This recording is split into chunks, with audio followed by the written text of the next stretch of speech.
Elder Jun's death. 4. Lu Qingyu was on her last leg at this point. She still hasn't managed to make those people pay the price. Nor has she been able to avenge Elder Jun's death yet, so how could she die here? Bang! Striking preemptively, she didn't want to die here today. Sadly, before the lady's fist could connect with the old man's chest that was coming at herself, the person had caught the strike mid-flight. Then almost immediately, a soft palm taps against her own belly and sent Lu Qingyu flying several meters back away. By the time she landed on the ground again, blood was constantly spewing out from the woman's mouth due to the injury. Despite this, she insisted on trying to stand up right away. However, the second she struggled to push herself, that's when the sharp pain stung the girl's innards, causing her to lose the air right out of her lung. Am I going to die today? In her desperation and iron will, Lu Qingyu finally got up again. With her best effort, she limps toward the celestial rank masters that's watching with open indifference to the lady's struggle. Today, even if I must die tonight and be buried on this earth, I still want you all to pass on a message to that old bastard. He will pay for his sins. If not now, then in the future he will. Ha ha ha ha. He will pay for his own sins.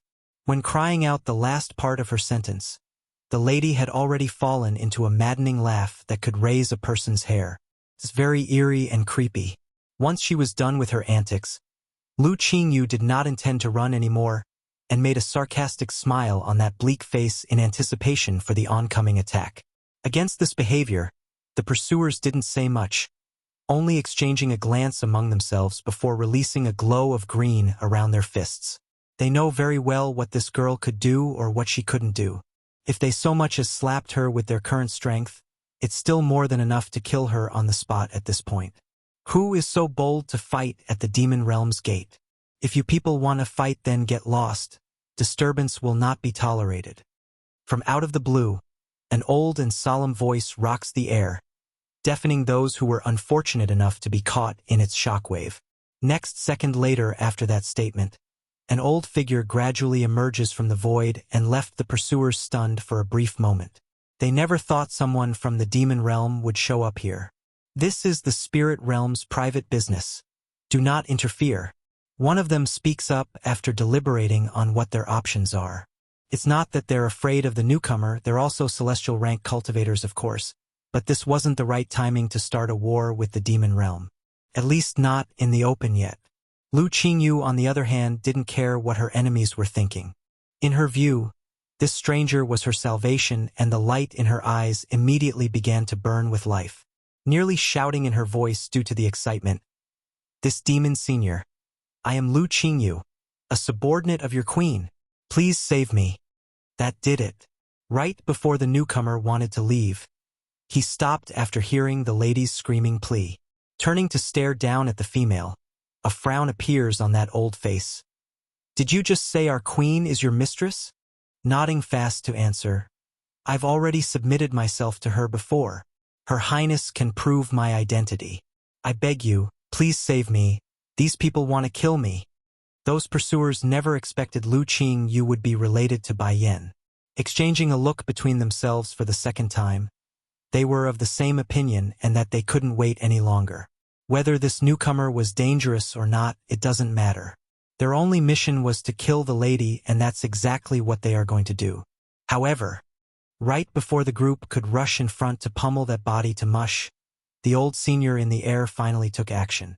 In a flash, he was now in front of Lu Qingyu's presence and blocked off any chance for these men to reap the girl's life. Elder Jun's death. 5. With a banging sound of explosive nature, the force from the old senior's punch promptly flew towards the nearest pursuer, causing that unfortunate individual to blow apart from the chest area and allowing the blood to spray out like a fountain. As for the remaining two poor fools, they are also too late to flee. Before they could react or know what's happening, a razor-sharp blade that looked like a claw had swiped across their belly, causing their innards to fall out and creating a grotesque scene of gore. Upon witnessing how easily the three had fallen while she herself fled like a frightened rabbit earlier, Lu Qingyu didn't know what else to say. One thing's certain, though, she doesn't need to run anymore, nor does she need to fear at this point. Arching her fist to show respect, Thank you for the generous save, sir. You just said you're our queen's servant? The old man furrows that brow as he spoke. I hope you are not lying to me, otherwise I will make your death even worse than these people. Do not worry, sir.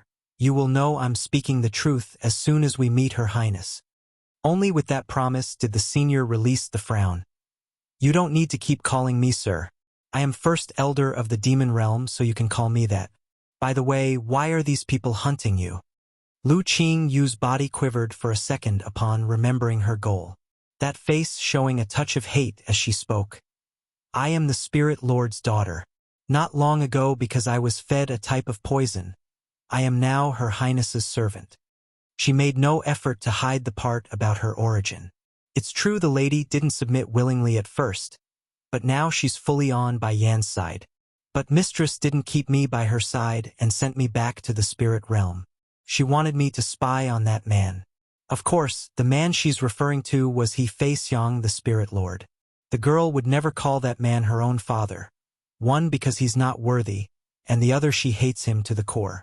So, when I learned that man was going to attack the human world himself, I conspired with my only follower Elder June to inform the mistress. What me and my follower didn't expect was how devious and sly that man was. He long suspected us and set a trap just waiting for us to fall in. Out of desperation, Elder June sacrificed himself to let me run to this point. Throwing herself to the ground in a bowing posture, her face sobbed with tears. First Elder, please take me to see my mistress. If we wait any longer, then it might be too late.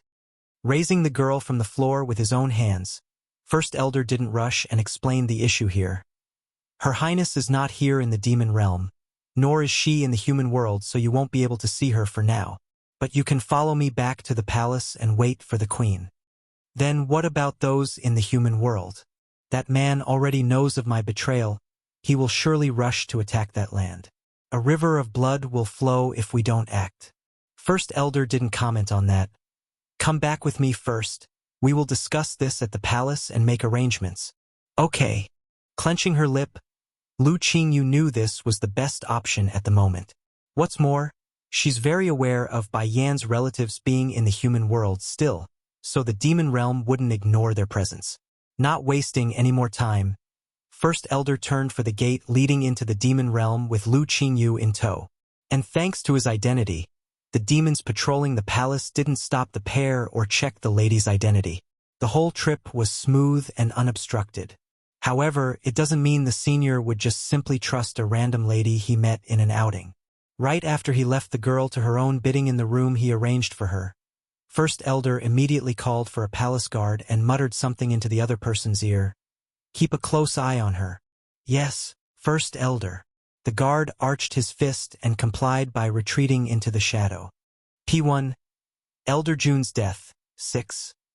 It's right as the palace guard was about to leave that he called out again. Hold on. Go call the rest of the elders from the council. I have something to discuss with them. Yes, Elder. Half a ring later, the other elders of the demon realm have all gathered and were walking through the main entrance. It's obvious they still didn't know what's happening because their faces were filled with smiles. First Elder, is there a reason for summoning us all? Softly issuing a sigh at his gathered brothers, First Elder began to explain, knowing this news wouldn't be what they want to hear. Yes, I got something big to tell you all. His words promptly removed the smiles from their face. Please don't scare us, First Elder. Is something the matter? Don't tell me, are those bastards from the celestial realm attacking? Seventh Elder had the smallest courage among the group, so he's the one who spoke with that trembling voice. It's not us here in the demon realm. It's the human world. I've gotten wind that the spirit realm intends to do something big over there, and the Queen's family will also be caught up in the mess. I've called you all here because I need you all to be ready. Pausing to let his words sink in, he continues, we will be setting off for the human world in a bit. They could ignore the fate of those unrelated humans. After all, they are denizens of the demon realm. However, Bai Yan's human family have to be cared for. Otherwise the king would tear them apart after they return from the secret domain. Understood. Fourth Elder also spoke up now after they all confirmed with that cry. First Elder, are we heading out right now? Yes, we will go right away. Showing a heaviness in his eyes, First Elder seems to have remembered another crucial factor. Also, this matter must be kept secret from the princess. I do not want her demanding to come with us to the human world. The danger is too great to involve the princess. In First Elder's opinion, Di Xiaowan's strength still hasn't recovered to the level of prior years. Even if the girl does follow along, she would only be a baggage and cause more trouble than good. Therefore, the optimal choice would be to keep her in the dark. Suddenly, the old senior's ear pricked up like he's heard something. Hurrying to gaze upward, a flash of joy sparkles in his old eye. First Elder, what's wrong? Did something else happen? The gathered crowd did not understand the change in their brother's mood and asked in haste. The entrance to the secret domain is open again. His Majesty is likely back. In this demon realm, the only ones capable of opening the domain other than himself would be Ditsong and State Teacher. Since the entrance was being opened from the other side, it could only mean one thing. That's great. His Majesty is back. The rest of the elders also raised a smile on their faces. In their view, as long as their king was back, then those from the spirit realm would never succeed. Someone come. Making a cough to clear his throat, First Elder didn't forget about the anxious lady. Go bring Miss Lu Qingyu to the side hall. I will go meet her in a bit. Confused by his brother's words, Fourth Elder attempts to get more detail. Who is this Miss Lu Qingyu? That she is the daughter of the Spirit Lord. According to her claim, she's the queen's servant. I didn't fully trust her, so I had the girl stay in a corner of the palace under close watch. I don't dare to let her wander around until I can confirm the truth in her words. Shaking his hand to end the discussion. But enough of us talking here, let's go meet the king and queen first. The rest of the Elder Council didn't object to the idea and followed from behind. They're also of the idea to meet Ditsong before continuing this conversation. P2. Elder Jun's death, 7. At this moment within a valley, a flash of bright brilliance booms out of thin air and materializes a bronze gate that swung wide open at the same time. Following that was the appearance of a family of 3. The man seductively devilish, the woman blindingly beautiful, and the little kid cuddly and adorable. Together, the trio were almost surreal, like a painting itself when gazed upon. Welcome home, king, queen, and prince. Kneeling on the ground, their voices were respectful and united. As usual, Ditsong's expression remains as indifferent as ever when he waved his hand to push the group back up from the ground with his power. Did anything happen while I was away from the demon realm? First Elder was hesitant to report the various incidents but did so out of loyalty. A lady by the name of Lu Qingyu came tonight and seeks an audience. She claims to be the queen's servant. Lu Qingyu is here? Bai Yan sounded surprised and startled by the news. Did something happen in the spirit realm? Go, bring me to her. Yes, queen. Now that he's confirmed the two ladies' connection, First Elder's last bit of unease finally dissipated. He's afraid of bringing a spy or assassin into the fold. If anything happens to the king or queen, then it would be him who's the cause. He would become a sinner. While Bai Yan and Ditsong headed out to conduct their business, Bai Shachen and his little friend was left behind to do their own thing for now. Don't worry, little leopard. There's nothing to be afraid here. I am the prince, no one will try anything. Finding the unease hovering around his friend's behavior, the little steam bun attempts to reassure the boy. It's not that the leopard boy didn't trust the little prince or the influence he wields, but he's always lived alone until now. To come to a place filled with so many of his kind at once, he's just not used to the large company. Let's go. I'll bring you to play at Auntie Suzaku's place. She loves children, so I'm sure she will like you too. Unlike First Elder, who had left the premise in order to lead the couple away, the remaining elders were still here. When they overheard the kid's comment about bringing the leopard boy to meet that great one, it's equivalent to a grenade being thrown in front of their faces ready for exploding. Hurrying to block the kids from going, Prince, this isn't right. Lady Suzuka hates being bothered by outsiders. I fear she might hurt your friend if you go. Bai Shachen immediately puckers his lip up. How can that be? Auntie Suzaku is great and nice. I'm sure she will like my friend. Come, little leopard, let's go. Without looking back, the leopard boy followed along like a good friend that he was. Since Bai Shachen claimed that Auntie Suzaku wouldn't hurt him, then of course he's going to believe him. As if a couple of strangers could change his mind? Finding how the little steam bun wouldn't listen to their advice, the remaining elders all twitched in the corner of their mouth. As much as they would want to stop the tragedy that's going to unfold, blocking the prince was something they didn't have the guts to do. Side hall. Lu Qingyu had been pacing back and forth after being brought over to this location. She's full of urgency on the face when the door swung open and in came that stunning couple whom could wow the world. Mistress. Bang. Not a hint of hesitation. She plops to the ground into a kneeling position, her face full of tears as that shoulder quivered with emotion. You're finally back. Growing serious on the face as well, Bai Yan knew this couldn't be good and asked with sternness, "What happened?" With biting lips. That man is already rushing towards the human world with most of his main fighting force. Mistress, if we don't do something soon it will be too late. What? Trembling from the shock, Bai Yan nearly stumbled over when she took a step backwards. Fortunately Ditsong was around. Right as the woman's about to tip over, his hands immediately reached around to catch her by the shoulder. Elder Jun's death. 8. It took a long while before Bai Yan could digest the news. Ditsong. I want to go back to the Holy Land. Okay, I'll go back with you, the Demon King softly replies. Gradually, his voice turns cold and menacing. If those from the spirit realm dare to touch my father-in-law, then their existence will no longer be needed. You're right. The spirit realm's existence is no longer needed. Agreeing with her man, Bai Yan's frosty face told everyone her sore spot had been hit this time. As a consequence, something drastic and terrible was going to happen. It's then several elders also came in at this moment, making it less complicated for her to give the next order. First elder, you gather a force to attack the spirit realm. If there are those who are willing to surrender, then you can lock them into a slave contract. For those unwilling to surrender, you don't need to keep them around. They will pay for trying to touch my family again and again. Furthermore, I have here a bunch of Godhood Dan pills. You and the other elders take one each. Godhood Dan pill?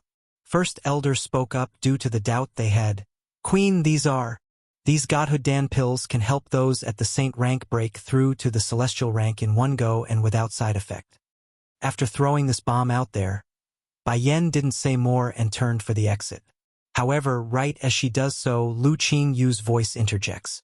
Mistress, can they take me too if they're going to the spirit realm? No response came, but it did make the woman herself stop to listen to the next bit. Elder Jun died in order to protect me from those bastards. I want to avenge him with my own hands. Fine, you go with them. After a brief musing, Bai Yan gives the go-ahead. First elder, take her with you.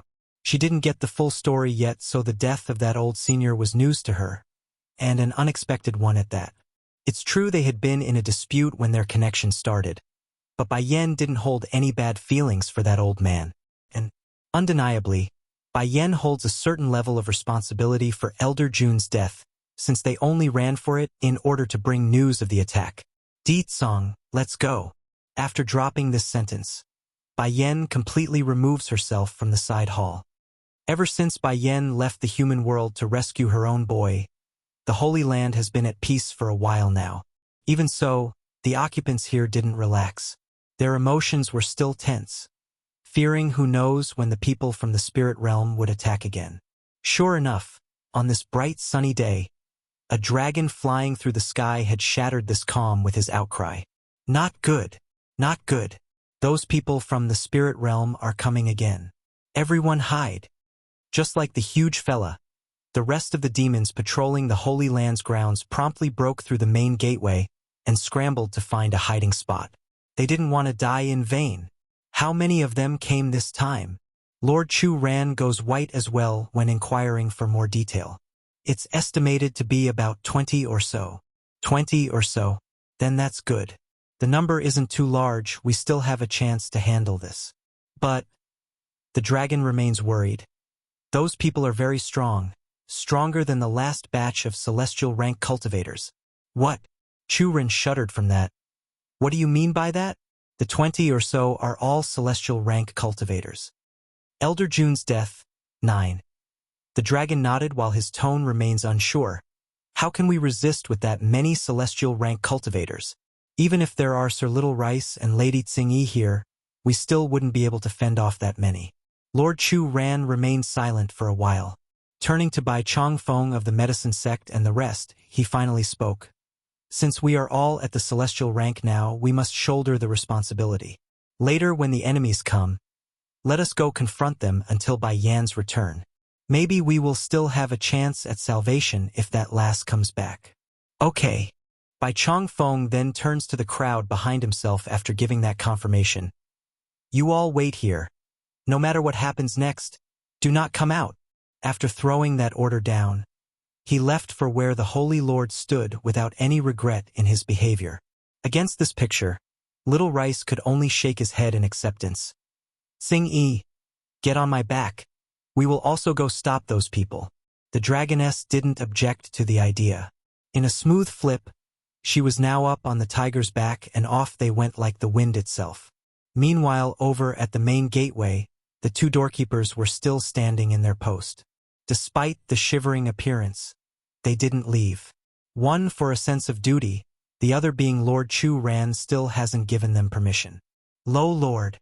One of the guards whimpers a cry after Chu Ran and his party came out. The master of this place nodded, understanding what the man wanted to say. Don't worry. Go back inside. Remember, no matter what happens, do not come out. Yes, Lord. Needing no further urging, the two loyal gatekeepers immediately turned tail for the inner reaches of the Holy Land. Seeing that everyone has left, Lord Chu Ran then casts his gaze upward until it's staring straight towards the open sky of the morning horizon. Smiling bitterly, I never thought I would be fighting alongside you guys one day. Ho ho, and I never thought I would be Chief Wu Wei's in-law either. Bai Chongfeng chimes in as well. Although I have a lot of dissatisfaction with this old guy, but at least he's trying to make up for it. If my daughter comes back then I guess he would be a good relative. Perhaps it's the moment of death drawing near, but the grudges they held between themselves no longer seem to matter. Instead, their voices are carrying traces of regret. Sighing at the mentioning of his name, Chief Wu Wei also speaks up.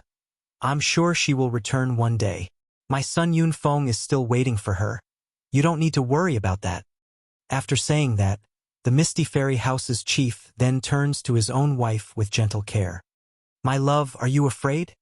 Jun Tianyu immediately responds with a shake of her head. I am not afraid. The only worry I have is Yunfeng and his brother. If the spirit realm attacks only us, then that's that. The thing I'm concerned about is those people slaughtering the rest of the human world. In that case, I fear Yunfeng and them might encounter further danger. For a while, none of the old seniors present knew what to say. They too are worried for the youngsters if they fall today. In contrast, Hualuo and her group of faithful followers didn't speak, only quietly waiting for the enemy's arrival.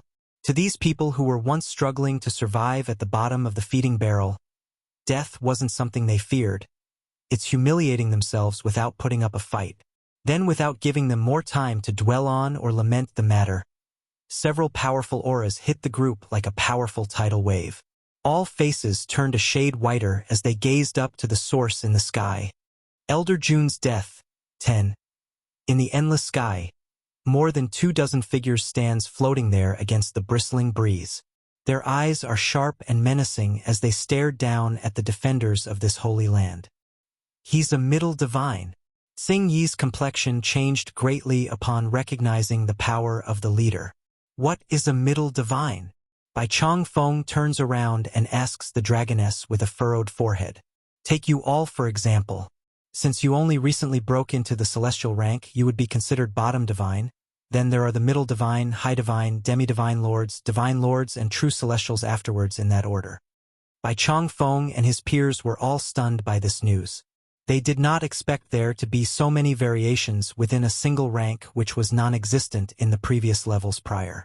Furthermore, how are they supposed to fight someone that's a whole tier higher than themselves? So it's you insects down there who killed my boy?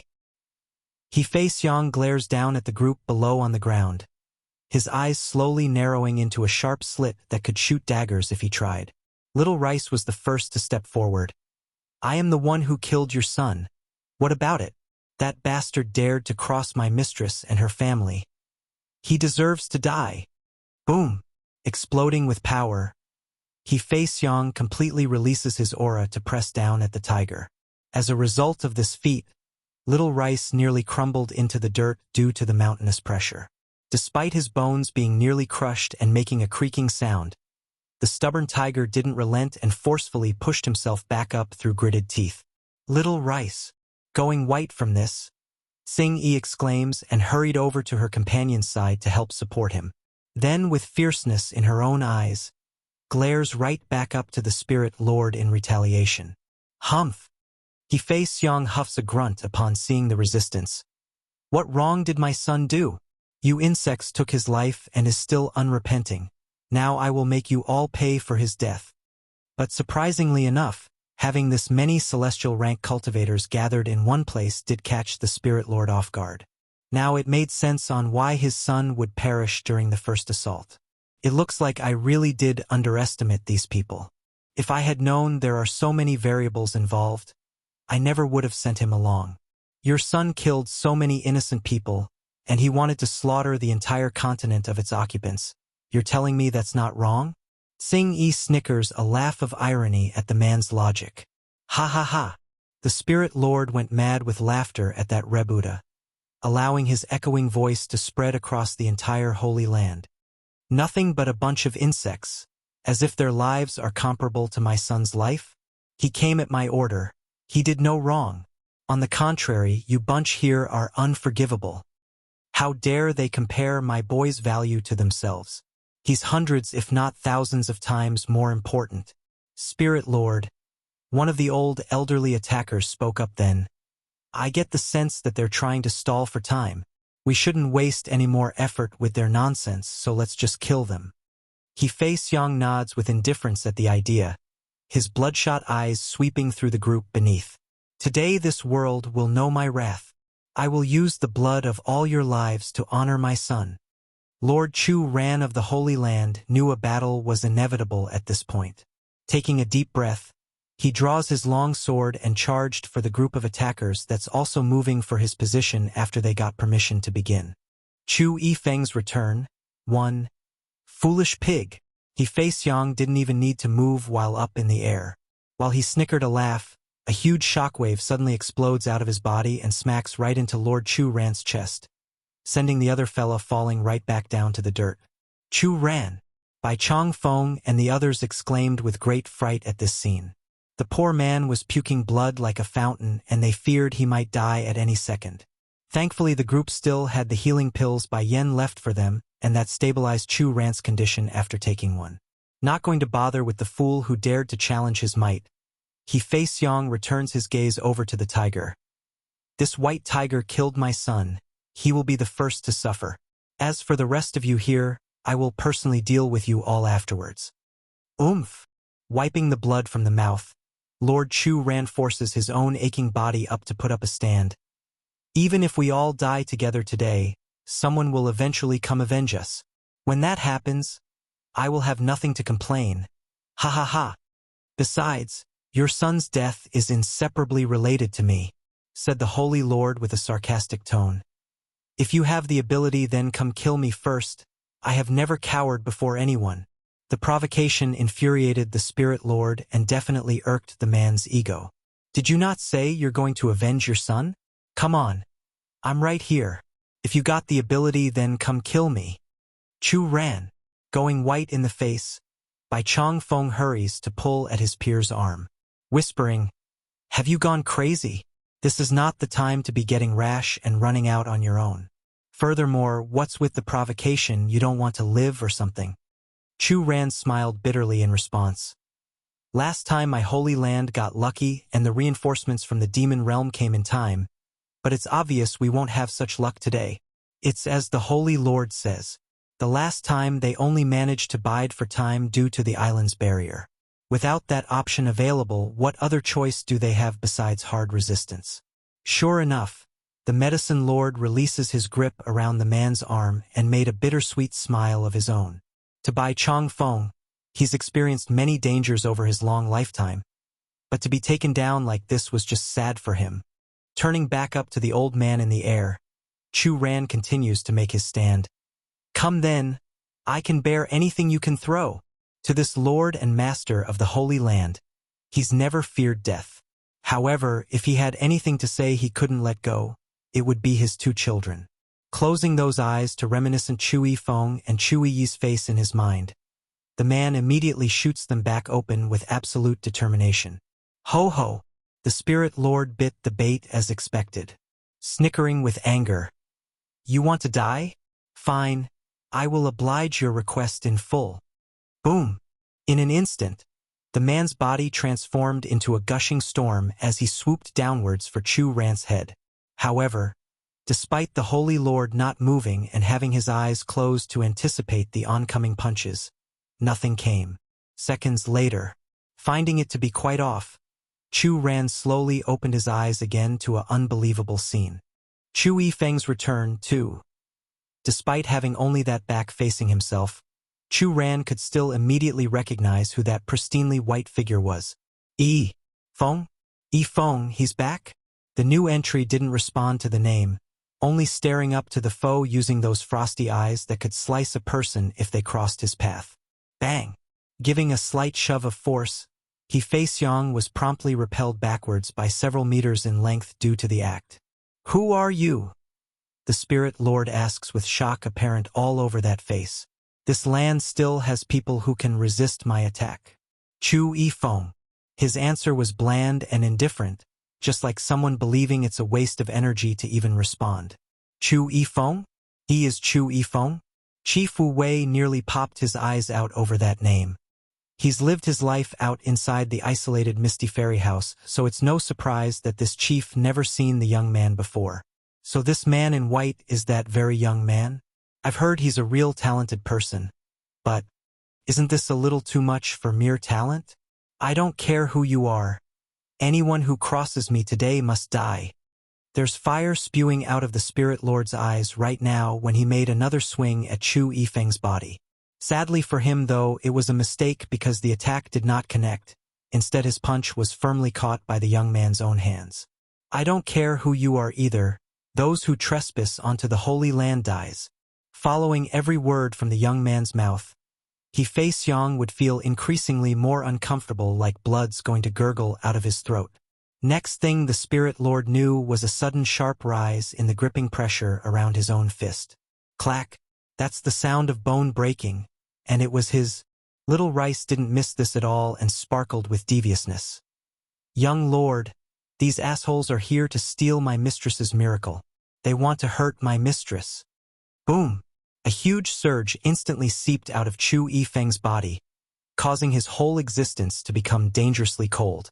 You people are here for Yenner? This time Fei-Xiong couldn't hide the panic that's come to grip his heart. The reasoning? It's because this Spirit Lord could tell for certainty this new individual was at least in the middle divine tier or higher. Speak, are you here for Yenner? Chu Yifeng reiterates his question, that tone freezing even to the coldest of terrains. Speaking through gritted teeth. That's right. I'm here for the miracle. What about it? This land never should have had it to begin with. Little Rice only shakes his head over how dumb the foe was for answering. Did you hear that? He's here for the miracle. That means he's here to steal it off my mistress. The troublesome tiger would of course lose the fearful appearance he showed earlier now that a powerful reinforcement was on his side. In fact, he's wiggling that tail and getting all playful and cheeky. Death. One punch, that's all it took for Chu Yifeng to blast the Spirit Lord right back out. The other celestial rank cultivators from the spirit realm naturally wanted to attack after seeing their lord being injured, but Little Rice already expected as such and blocked the men from joining in with his massive size. At the same time, Xing Yi and the others also began to move because, well, truth was these people aren't all that much stronger than the last batch of attackers if Fei-Xiong didn't stand at the forefront. It's quite plausible to come out on top at this rate with Chu Yifeng suppressing the Spirit Lord. Chu Yifeng's return. 3. Chu Yifeng's arrival has completely turned the tide in the Holy Land's favor. Staring down at the old ignorant man below himself, the young man's eyes were full of killing intent as he brandished his long sword for use. I will make sure you regret ever going after her. Now die. With a cry, he stabs the blade straight into the Spirit Lord's right eye, causing the foe to let out an excruciating scream of agony. Chu Ran almost cried out as well to the side after watching his son's outburst. He's very sour right now. This stinking boy only knows how to chase after a girl's skirt. What about his old man here? I am the father. I should be the first order of concern. At the same time, over at the outskirts of the Holy Land, Bai Yan and Bai Xiachen was hurrying over to the epicenter when they overheard the sharp screeching cry of the Spirit Lord. It's painful and eerie to even their ears from afar. Startled at first, Bai Yan immediately turned to her own husband that's tailing her, but, Di Tsong, take me over there right now. I need to go. Okay. Without objection, Di Tsong immediately whisks his wife and son away and flew off in a flash of red light. When they eventually arrived due to the incredible speed produced by the Demon King, the scene that came into view completely left the woman stunned on the feet. Godfather!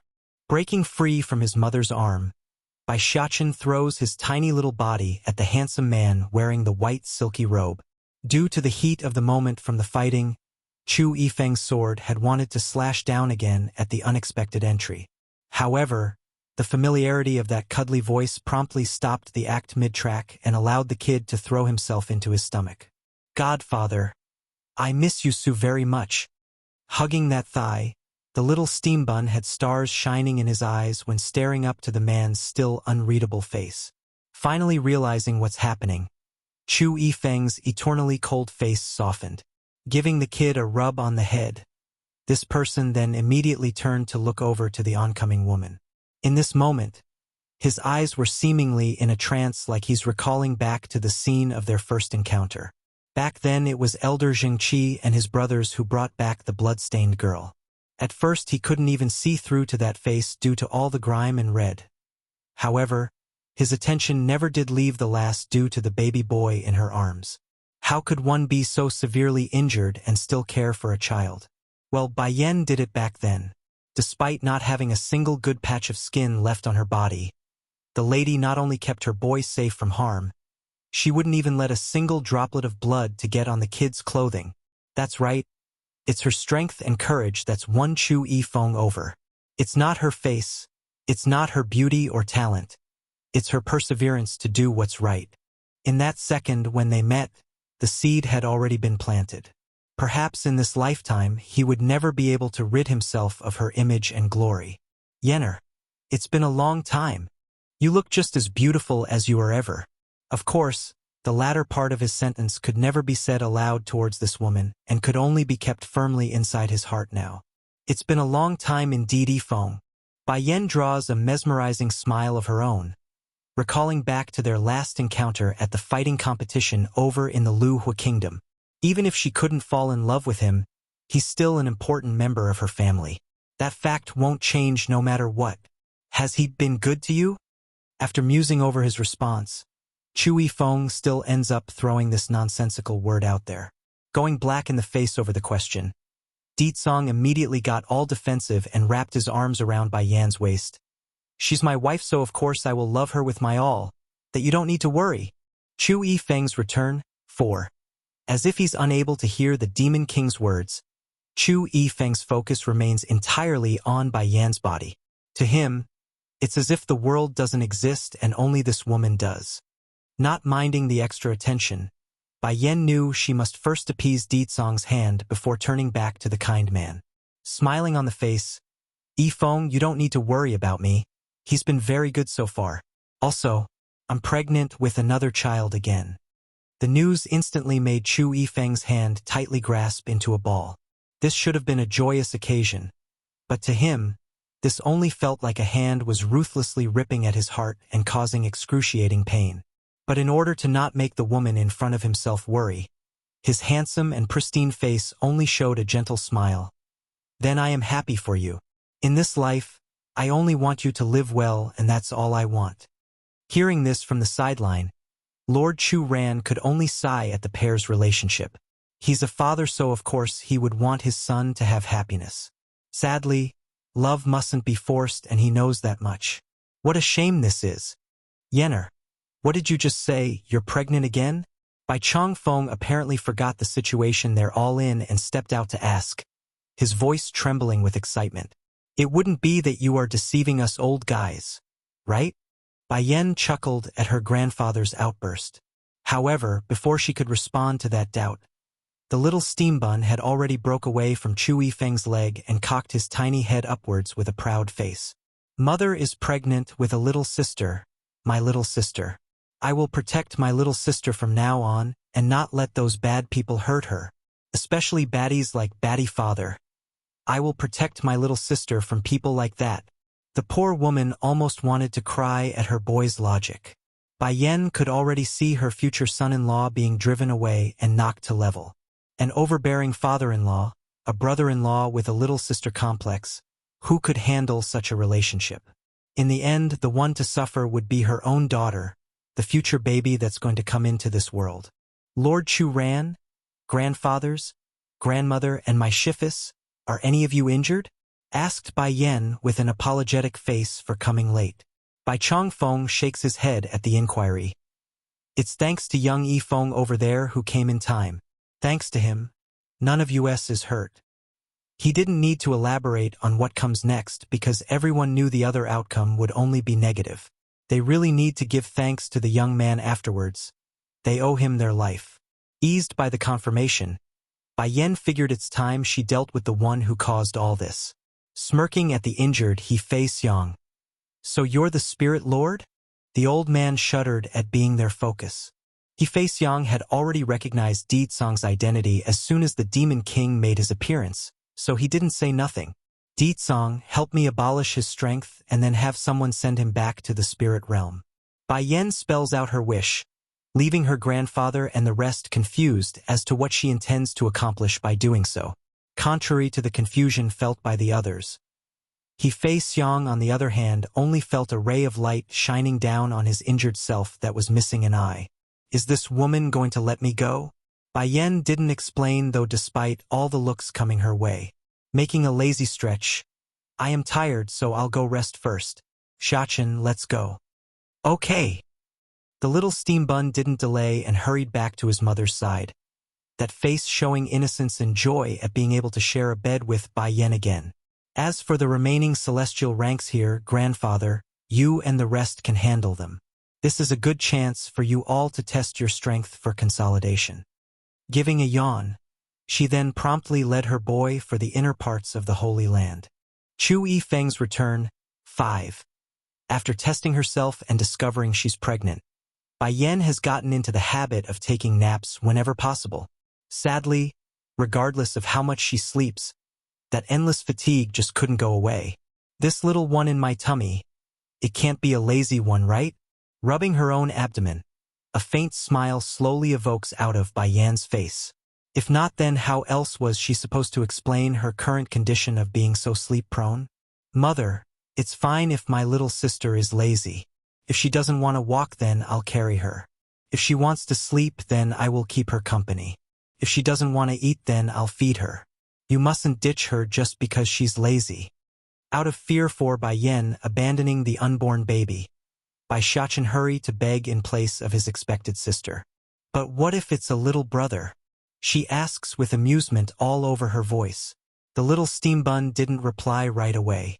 Only after a long musing did he come up with an answer. Then I will break his leg if he gets lazy. Or mother can toss him away and make another sister instead is fine too. 3 black lines literally appeared across Bai Yan's forehead. This little guy, isn't he too biased? Scraping the boy's nose in a doting manner.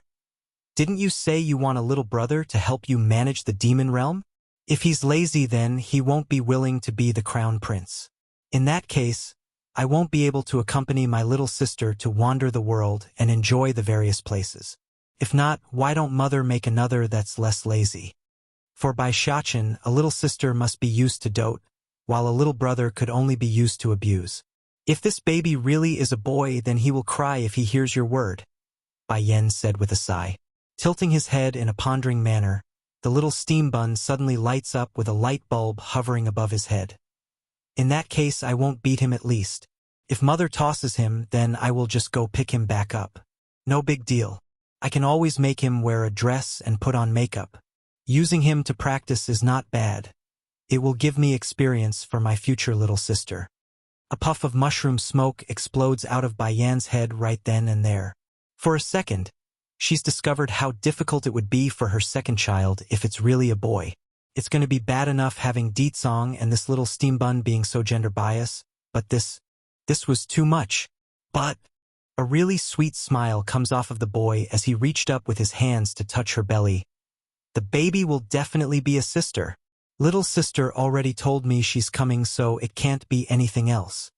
Finding how stubborn her son was about the gender, Bayan knew it's pointless to argue. Pinching the kid's cheek. All right, it's a little sister like you say. Gleefully showing his teeth in that smile, Xiachen began to swing his mother's arm around as he spoke. Mother, I will properly teach my little brother when you get one in the future. I will teach him how to protect my little sister together. Okay, your little sister's safety will be in your hands.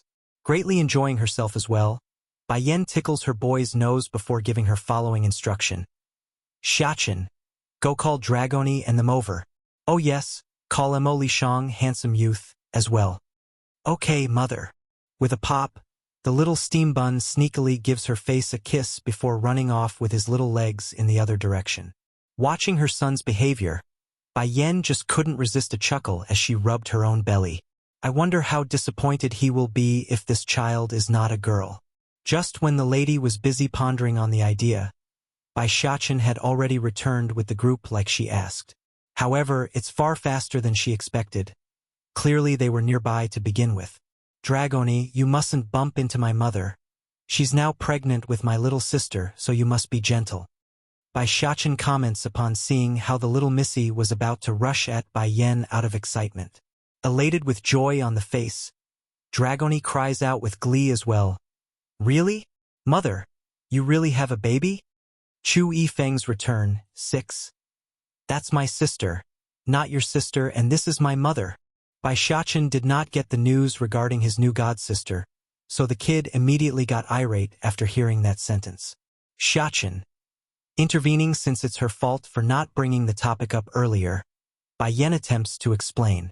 Not long ago I had taken Dragoni as my goddaughter. I just didn't have time to tell you. Originally the boy was still steaming on his cuddly face when he heard that. Turning from grumpy to surprise, a big, "Oh," was what became the shape of the boy's mouth when he turned to apologize. Dragoni, I am sorry. I did not know mother took you in as her goddaughter. I was too impulsive. I'm sorry. It's all right, I don't blame you. Dragoni shakes her head with a broad smile of her own. Dragoni, Shan, I still have here a few Godhood Dan pills. Take them. Handing out the extra pills she reserved for the group. As for the extras, Dragoni, you can give them to the ones from the border city. Remember, only those at the saint rank can use them. Godhood Dan pill? Wuxiong and the other slaves, behind the little missy, were all showing incredulous looks on their faces. Great lady, when I arrived here I found that there are many who are at the celestial rank. Can't be, is it because of these Godhood Dan pill? Wuxiong nervously asks without blinking at all, afraid the act might turn this into an illusion or whatnot. Boom! Like a lightning baton. The news smacks everyone right in the face and left a huge imprint. It wasn't all that long ago this woman was being chased by them from the border city, and now she's able to produce celestial ranks at will? Oh mistress, you mean we are also included? The big burly man that was Wuxiong from the border city gulps, his eyes spewing with desire. Due to these pills being in limited quantity, I cannot give every one of you a pill. Whether or not you can get one will depend on your performance. She explains with mild calmness that was very different to the tense air hovering above these slaves. In terms of importance, Bayan holds her family first, then the demons from the demon realm, then these other Macella's people underneath. That's why they are going to have to compete for an opportunity. Otherwise, where else was she supposed to get the ingredients to meet the demand? He Ling, the other powerful slave from the border city, was filled with excitement as well. He's hardly able to contain his emotions at the chance. This man knows this would be his only chance to break free from the restraints of the saint rank and into newer heights. Others were of the same opinion right now. For a time, these extras are trying hard to highlight themselves in front of Bai Yan so they could get a spot for the prize. Of course, not everyone here were interested in these beady little things. Yen Yen, Emily Shang, youth, shakes his head after glancing over at the pill. I don't need this thing. Startled by that answer. Why? It's useless for me. You need to have confidence in me. Even without this pill, I can still reach the celestial rank and protect you. The youth sounded very sincere, making it hard for others to doubt him. She didn't insist since it's like that. Nevertheless, Bai Yan still left the option out there for him. All right, but remember to come to me if you need this in the future. I will always have one ready for you. Okay. Emily Shang breaks out a chuckle, revealing his teeth to the sunlight and making him look all the more bright and handsome. Queen Mother, are you back? Suddenly, a childish voice came from the side. Chu Yifeng's return, 7. When Bai Yan turned to face the source, all she saw was a dolly-looking child toddling over to her location with a very thick smile on that face. And due to how short his legs were, the dolly boy would always look like he's bouncing around when running, making him appear extremely cute to the onlookers. First giving the pregnant lady a huge hug on the thigh, then turning for the little missy. Dragony, why are you always hiding from me? The human form piggy just didn't understand why the little missy would keep avoiding himself. He didn't do anything wrong. Dragony promptly took several steps back at the question. Because I hate pigs. But I like you very much. Molly, piggy, didn't get discouraged and continued to toddle over to the missy. Watching how this dolly boy wouldn't stop chasing after his girl, a nameless anger erupts out of the little steam bun's heart. Reaching out to snatch the baby up by the dajuo, underwear. You stop pestering Dragony. Originally the dolly boy wanted to refute the request without a second thought, but the intimidating air coming off of the demon prince had caused him to give pause and shrink that head inwards. He's so sad right now. But I want to be with Sister Dragony. From the first time he saw the dragoness, he's already dead set on protecting her. That's a belief the piggy won't give up no matter what. Now if only the girl would just stop hiding from him, then that'd be perfect. Cringing up into a stern face, Bai Xiachen stumbled for a proper excuse. Dragony doesn't like you, so you must stop pestering her. Otherwise I will hit your bum. I'll hit it until it blossoms. Shrinking into a roundish shape due to the intimidation. Don't hit my bum please. My bum will hurt. If you stop pestering Dragony, then I won't hit you. As reluctant as the dolly baby was about the idea, he did give in under one condition. Then what if she's not against it? Does that mean I can be by her side and protect her? Bai Xiachen's anger grew even deeper. No. Why? I say no is no. Bai Yan was all smiles at this picture. How aggressive her son was getting. How her goddaughter was hiding behind the boy for protection. She could already see the pair getting along together well in the future. Truth was, rather than being a goddaughter, this pregnant woman would rather have the dragoness become her daughter-in-law. Son, don't scare Molly anymore. Come rest with me. Bai Yan's sentence immediately made the little steam bun drop the baby and run back over. Mother, are you tired? I will help support you back to rest. You watch your steps. With his help, the mother and son began heading for the island at the center of this place.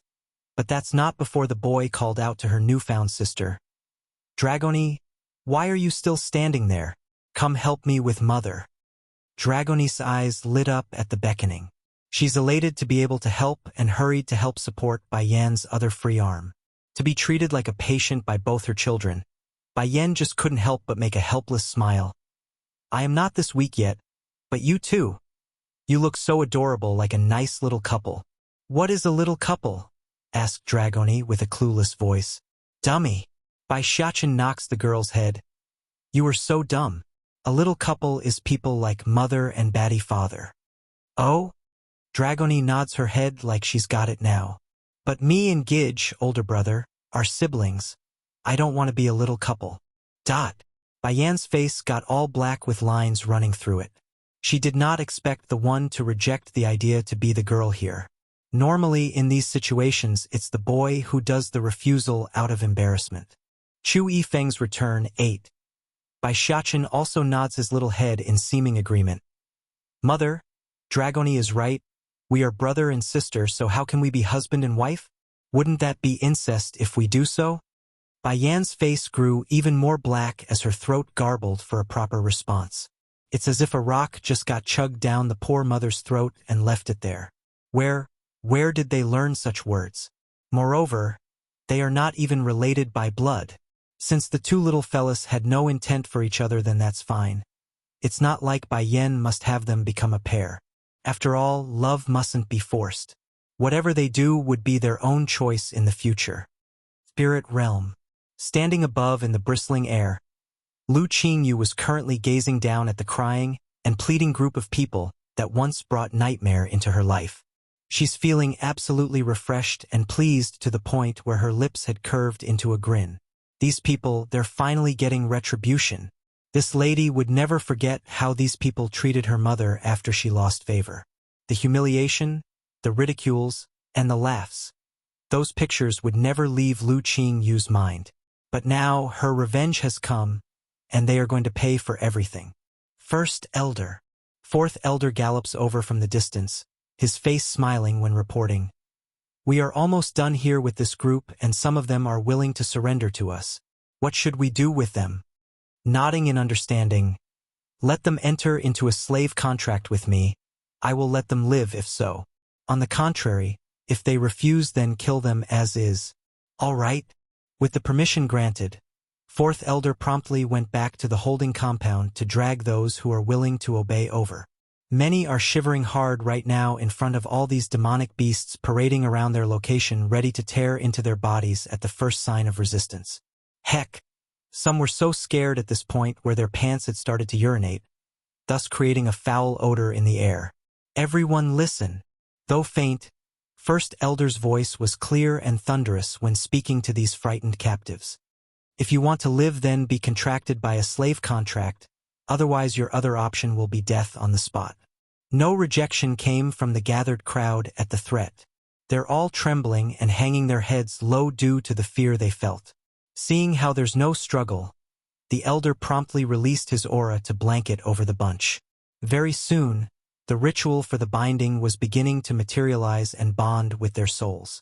Exhaling a long breath after the deed was done. All right, you will all come back with us to the demon realm as slaves for life. This spirit realm will no longer exist. But right as he's about to turn and leave, something unexpected occurred and interrupted his departure. It's a huge white tiger, and in its jaws were a man that were quickly recognized by the various captives once they took a look. There's shock and disbelief in their eyes over the identity of the individual. Originally, they thought the invasion upon the human world would be a given success with the Spirit Lord leading the attack force. But what are they seeing?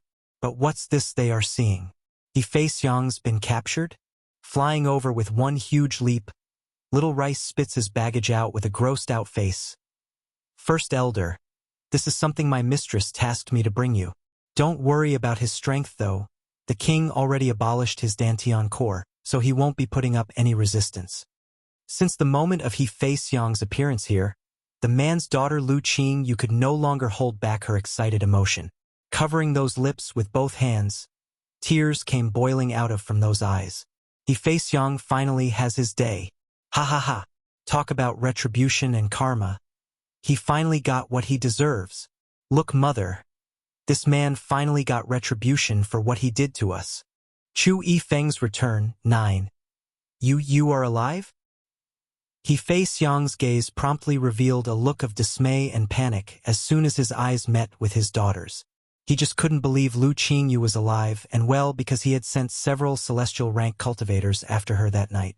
There's just no way, in his opinion, for the girl to flee under such pursuit. Snickering a cold laugh, a dagger instantly flashes into existence around the woman's hand. Are you disappointed that I'm alive? I am your father, Qingyu. What are you doing? Father. Lu Qingyu seems to have heard something hilarious and bursts out into a hysterical cackle. If you really thought of yourself as my father, then would you send someone to kill me? Not only did you cause my mother's death, you also caused Elder Jun's death. Once again, the image of her mother's desperation and Elder Jun's unyielding determination flashes across her mind again, causing her hand to grip tightly and eyes turning red from hatred and resentment. Don't you always want to know why I went to the human world before? I can tell you now. It's because I accidentally overheard your talk about the miracle there. That's why I went. I wanted to get it before you do. Turning a taunting smirk at the crippled man. But I didn't get it, as you can see. I was caught by Yen after failing to do so, and then I willingly submitted myself to her. Regardless of their first encounter, or the fact that she's now a slave to another. Just the part that Bai Yen could deliver this dreaded man to her face for judgment was more than enough to earn Lu Qingyu's loyalty. Fei Xiang's heart started to shake hard. He finally knows why the woman back in the human world didn't finish him right then and there. It's for this moment. That woman is truly ruthless. Even at death, she won't let me have my dignity. I am your father Qingyu. That fact won't change because my blood runs through your veins. If you kill me, then it's a crime against the heavens. In the future, fate will definitely punish you and lay judgment in the afterlife. A stream of seething mockery filled the lady's voice. What about the heavens? What about my afterlife? As long as I can kill you, then I am satisfied. Regardless of the consequences, I am willing to bear it. Swoosh! The dagger in her hand has sprang into action and directly stabbed into Fei Xiang's chest. As she jerked the blade back and forth to make the pain as high as possible, the blood came pouring out and splattering across the lady's face and making her look incredibly frightening, like a mass killer. Perhaps this world really does have karma. But right away thunder began to boom from above and the rain hammered the ground like it's just escaped from a long drought. This sudden downpour washed away the blood while also masking the trickling tears from the lady's cheek. As Fei Xiang stared wide in disbelief, he cried out using the last of his strength. I should have killed you in the cradle back then. I should have strangled you when I had the chance. Sadly for this once lord and master of the spirit realm, the blood has almost run dry through his body at this point, causing him to lose the last of his voice. In the end, he just suddenly dropped backwards in the rain and gradually, he breathed his last breath in resentful silence. Clank! Dropping the dagger in her hand over this picture, Lu Qingyu suddenly shouts out towards the sky as she knelt there. The cry was endless, filled with emotions, and even contagious to those around because it was clear to everyone how much suffering was in that voice. Mother Elder Jun, do you? I killed this man by myself.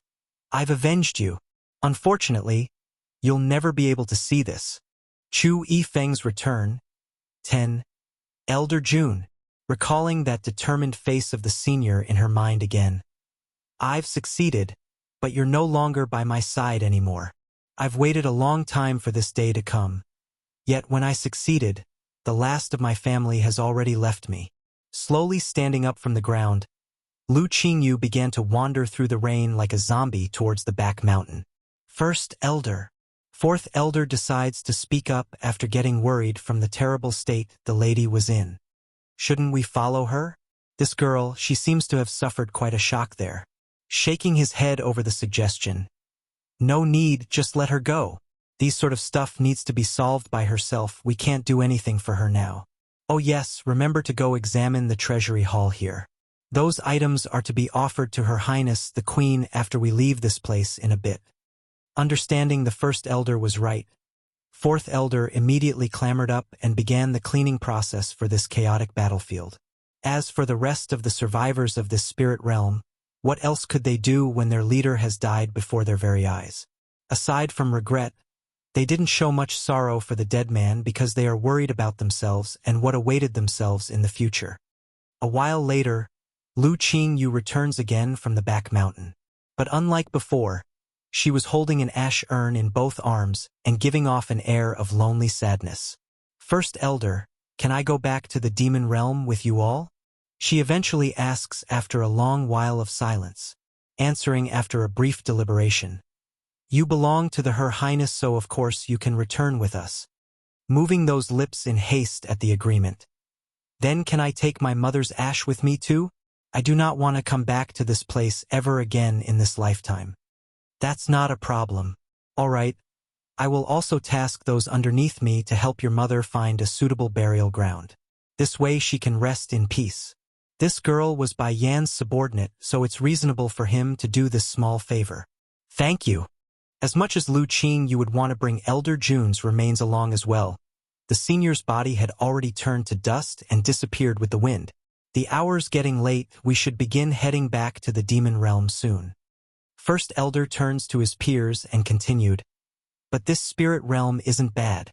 Fourth Elder, after we return you can go expand the entrance gate to these parts. We will fold this into the demon realm's boundary. The territory of the demon realm couldn't be called big in comparison to the human world, so it's time they expanded the territory using the spirit realm as the jumping point. After all, certain demonic beasts are quite productive when it comes to their offspring. Yes, First Elder, I'll have this done as soon as I get back. Fourth Elder complies and confirms the order. Let's go then, slowly turning away. It won't be long before the Queen and King returns from their own trip. We can discuss the next course of the plan afterwards. It's about right after 1,000 years of growth. Even if our demon realm isn't at the peak of its strength, it's still capable of challenging the celestial realm at this point. By then, whatever is owed will be paid back in fold. The First Elder's gaze gradually lowered as the pictures of that cruel war slowly emerged in those old eyes. War's Prelude 1. Holy Island.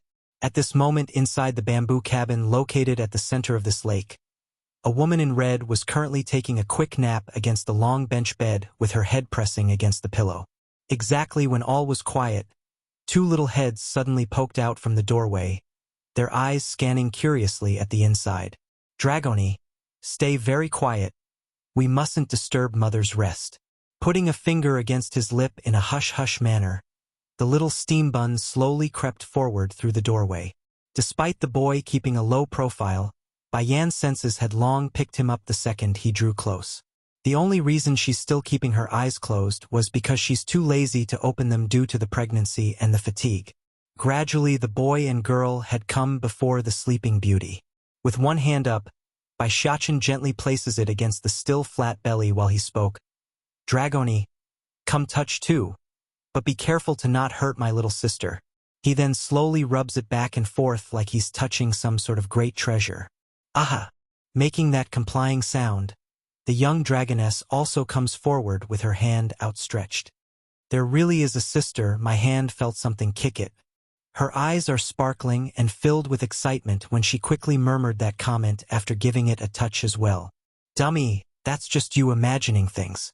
Sister is still small, so you can't possibly feel anything. Grandfather said it before, it takes 7 months before there are any movement. Is it?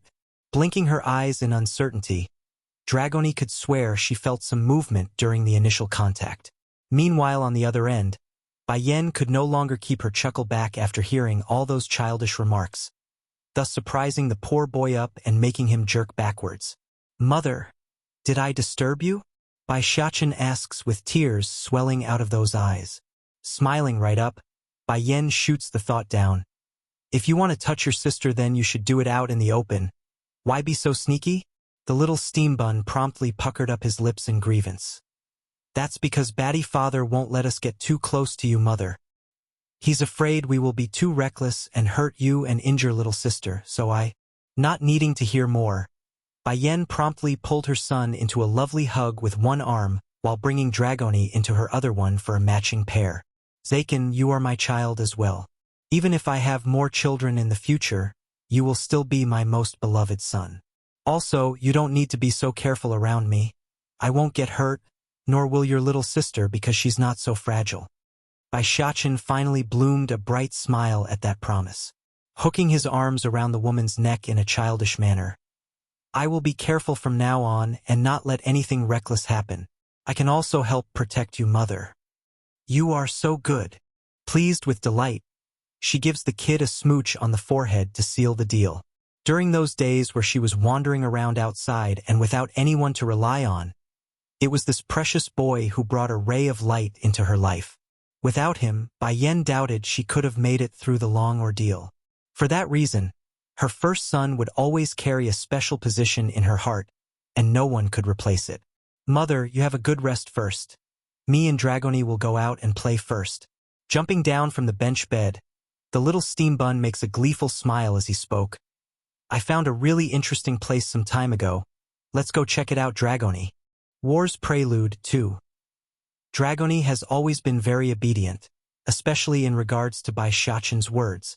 After getting the call, she immediately got up from her spot as well and was dragged away through the door again.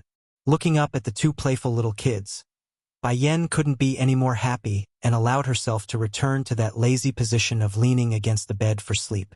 Unfortunately, someone here apparently didn't get the memo and decides to interrupt her nap by swooping in with his blasted hand and touching the cheek.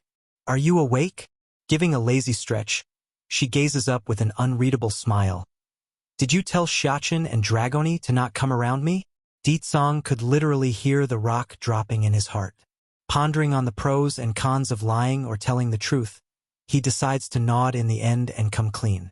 Ditsong, retracting her smile, the dominant wife promptly grasped onto her husband's collar. Shachen is my son. I know. Afraid the struggle might cause an accident, Ditsong hurries to bring his wife into a hug, so he has a good hold on her.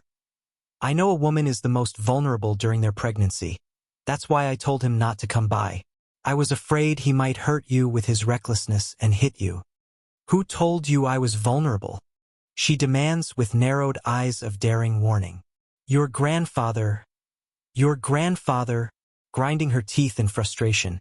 She makes a snickering sneer at that answer. And am I a normal person to you? That only applies to ordinary folks, you idiot. When I got hit by the heavenly thunder, did I get hurt? Am I not fine in front of you right now? How can a little child cause me harm? Ditsong could clearly feel the seething flame quickly growing inside his wife's voice, so the man promptly meeked up in hopes of winning some forgiveness. Are you angry? Despite Bai Yan saying nothing and only pricking up that brow, the poor demon king already knew the answer. Hurrying to defend himself. Yen, I only told Shachen to not get too close to you. I didn't tell him not to come see at all. You know how he always rush into you whenever he sees you? I was afraid he might. That's right. He's afraid his wife might get hurt from the little guy's careless tackle. In terms of importance, a daughter would always be more important to this demon king. Ditsong, I know you are worried about me, but Shachen has enough awareness that he won't do anything dangerous around me. So you don't have to.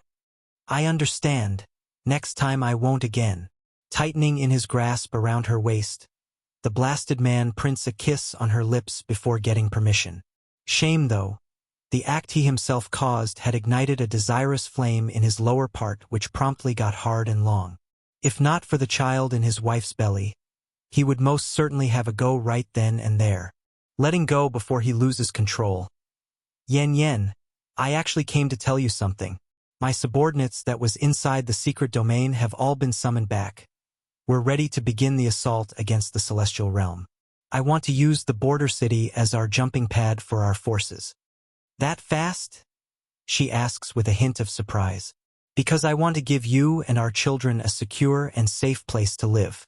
Combing his long fingers through her silky hair, his behavior was full of gentle care. I want to go with you. Pursing her lip, Bai Yan couldn't allow this. No, I can't trust you in behaving. You and the kids stay at home and wait for me. I am not as fragile as you imagine me to be. Also, I believe my children aren't that fragile either. Holding her man's hand to reassure him, Bai Yan puts on the most seductive yet clean voice she has ever mustered by whispering into his ear. Did you not promise to never leave me behind? I want to stand beside you, I want to fight alongside you in the battlefield. Looking at the woman's determined face and his own increasingly painful crotch due to that voice, Ditsong submits and finally nodded. All right. War's Prelude 3. Yen, can I? Ditsong casts his gaze downward towards the woman's alluring body. Due to how she was sleeping earlier, Bai Yan's clothing had partially been loosened, allowing part of her snowy white breasts to vaguely show through around the collar. As a result, the man had become very dry in the throat like he's parched and stuck in a desert. I refuse. Figuring out what her husband wants by the fire in the man's eye, she hurriedly covered her own revealing part and shot a glare as warning. I promise to be careful. The man doesn't give up and began to bite at her senses due to his whispering voice into her ear. In kind, Bai also began to redden up in the cheeks due to the hot puffing breath. It's making her all uncomfortable. Not yet. Lowering her eyes until the focus lands on her still flat belly, a maternal glow comes forward from her existence. For her sake, you must hold back. However, before she could say more, Deetsong had already sealed her lip with his own and shot that ill-behaving tongue inside. It's rough, strong, and overpowering in what it's doing inside her own mouth. Deetsong! She eventually cries out after breaking free with anger sprayed all over that face. Be good. Deetsong doesn't relent and continues to bite at her defenses. I won't do anything. I only want to kiss you. Seeing how her husband doesn't intend to force the matter based on where those hands were touching, mostly only her waist and back, she figured it couldn't hurt since it's only the exchange of lips and saliva. Gently closing those eyes, Bai allows the man to do as he please. Precisely then, a maid carrying a tray with a bowl of chicken soup had arrived on the scene. But instead of acting all flustered over the couple's intimacy, the girl only halted for a second to conclude she's not intruding before coming straight in with casual grace to place the food down. Apparently this sort of behavior has become so commonplace that the maids and servants in the Holy Land didn't even find it strange anymore. To them, it's just another day and another scene of a couple kissing. Half a ring later after the maid left, Deetsong eventually releases his grip around the lady's mouth. Scooping a spoonful of soup up, he attempts to feed her. I can do it myself. I know, but I am your husband, so let me feed you. I can't do anything besides this because you are the one carrying our child. Let me do this much at least. Bai body literally quivered from the emotion she felt in that moment. Staring down at the spoonful of soup, she no longer resisted and opened up her mouth for pampering. Deetsong, when do you intend to start? After a long thought, she decides to ask. Placing the kitchen utensils down, Deetsong didn't reply right away. Instead, he showed a complex face like he's deliberating on the matter. Actually, after the demon realm was sealed back then, not every demon managed to make it back to our side. Take the Abyss Forest, for example. Those demonic beasts are the offspring of those stayed behind, and in the celestial realm are of the same. So what do you intend to do with them? Standing up from the spot, Bai asks with increased interest. Those demonic beasts, their treatment under the rule of the celestial realm is worse than being slaves. Snickering a sneer. And those of my demon realm can only be punished by me. In other words, whether it be demons or demonic beasts, they are only permitted to be punished by he and he alone.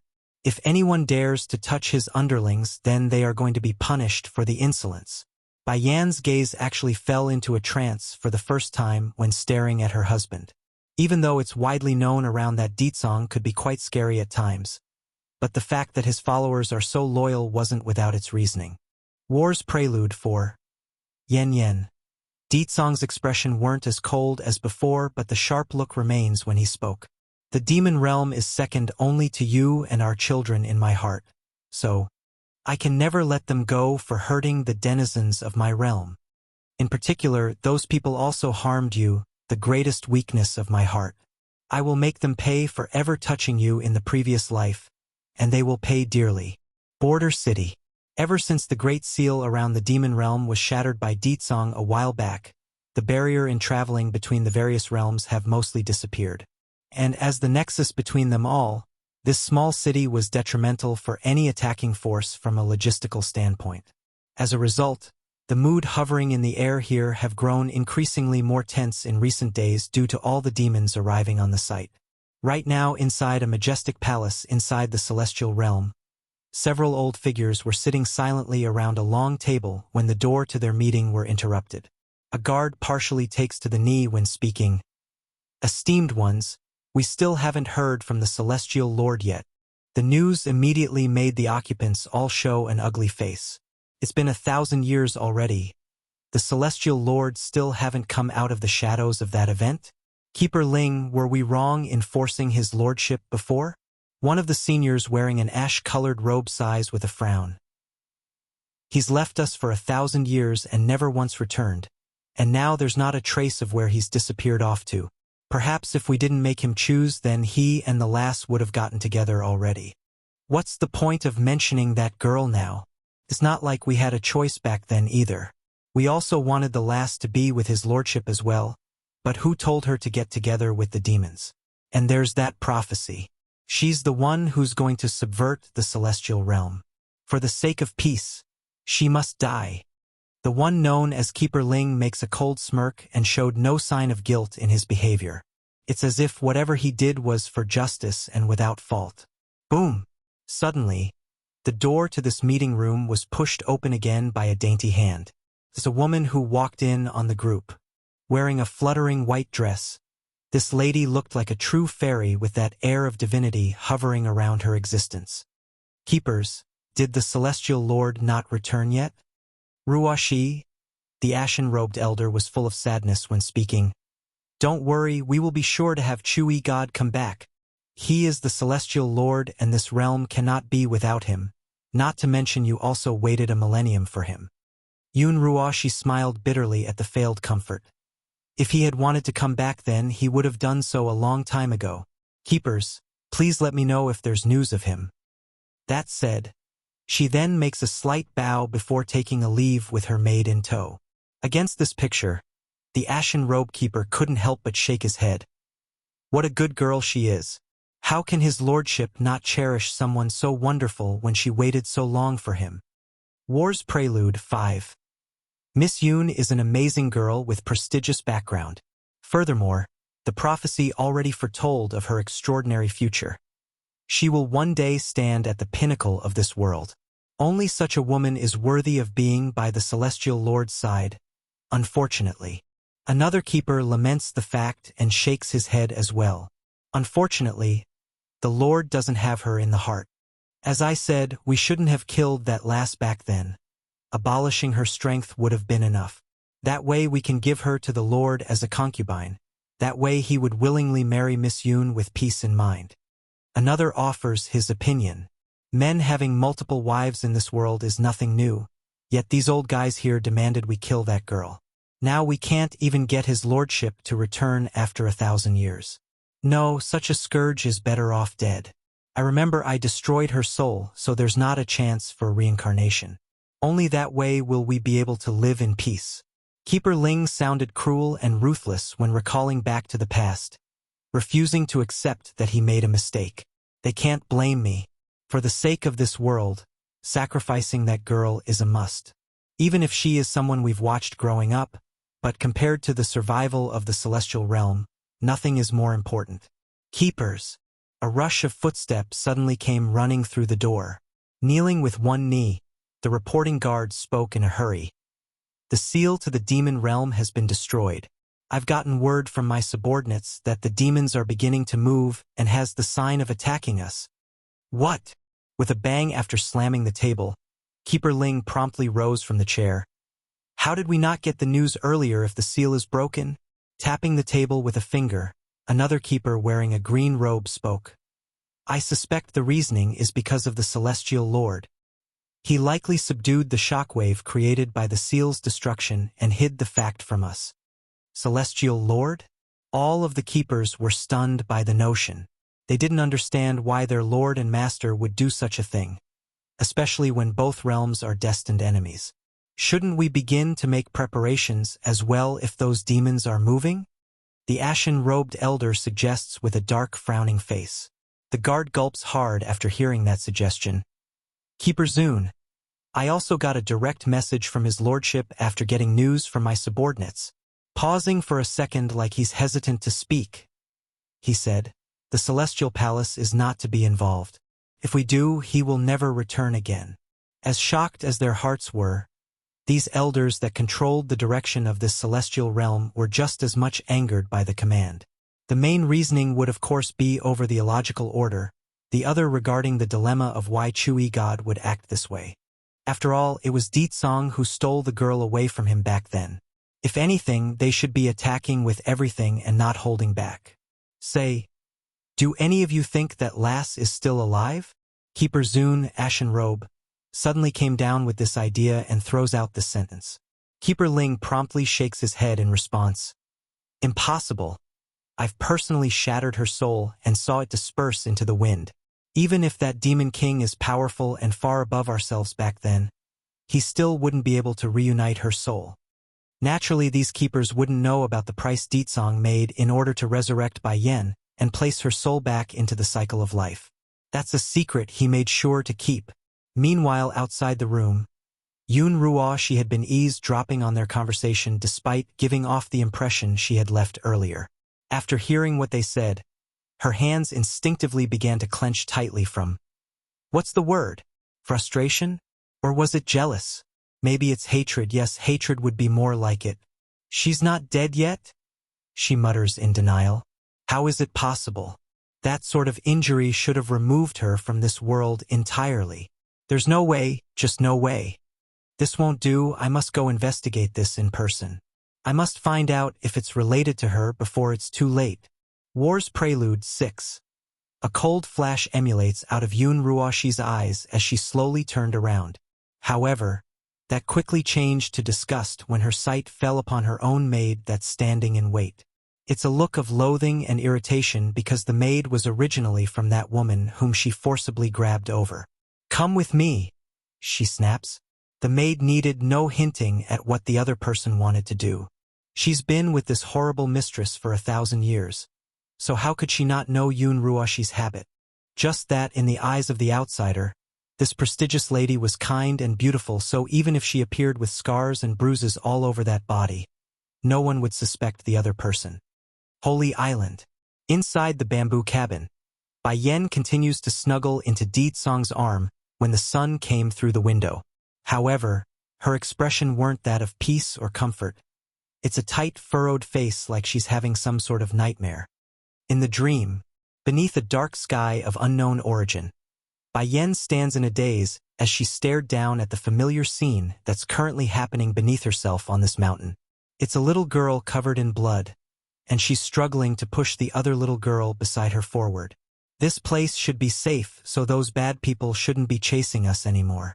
Relieved, the little girl takes a medicine out and attempts to feed her friend. Seeing this scene, Bai Yan's heart instinctively clenched up and made her body move on its own of wanting to snatch that bottle away. No, don't save her. Don't save her. There's horror in that voice. Perhaps it's fate that's guiding her.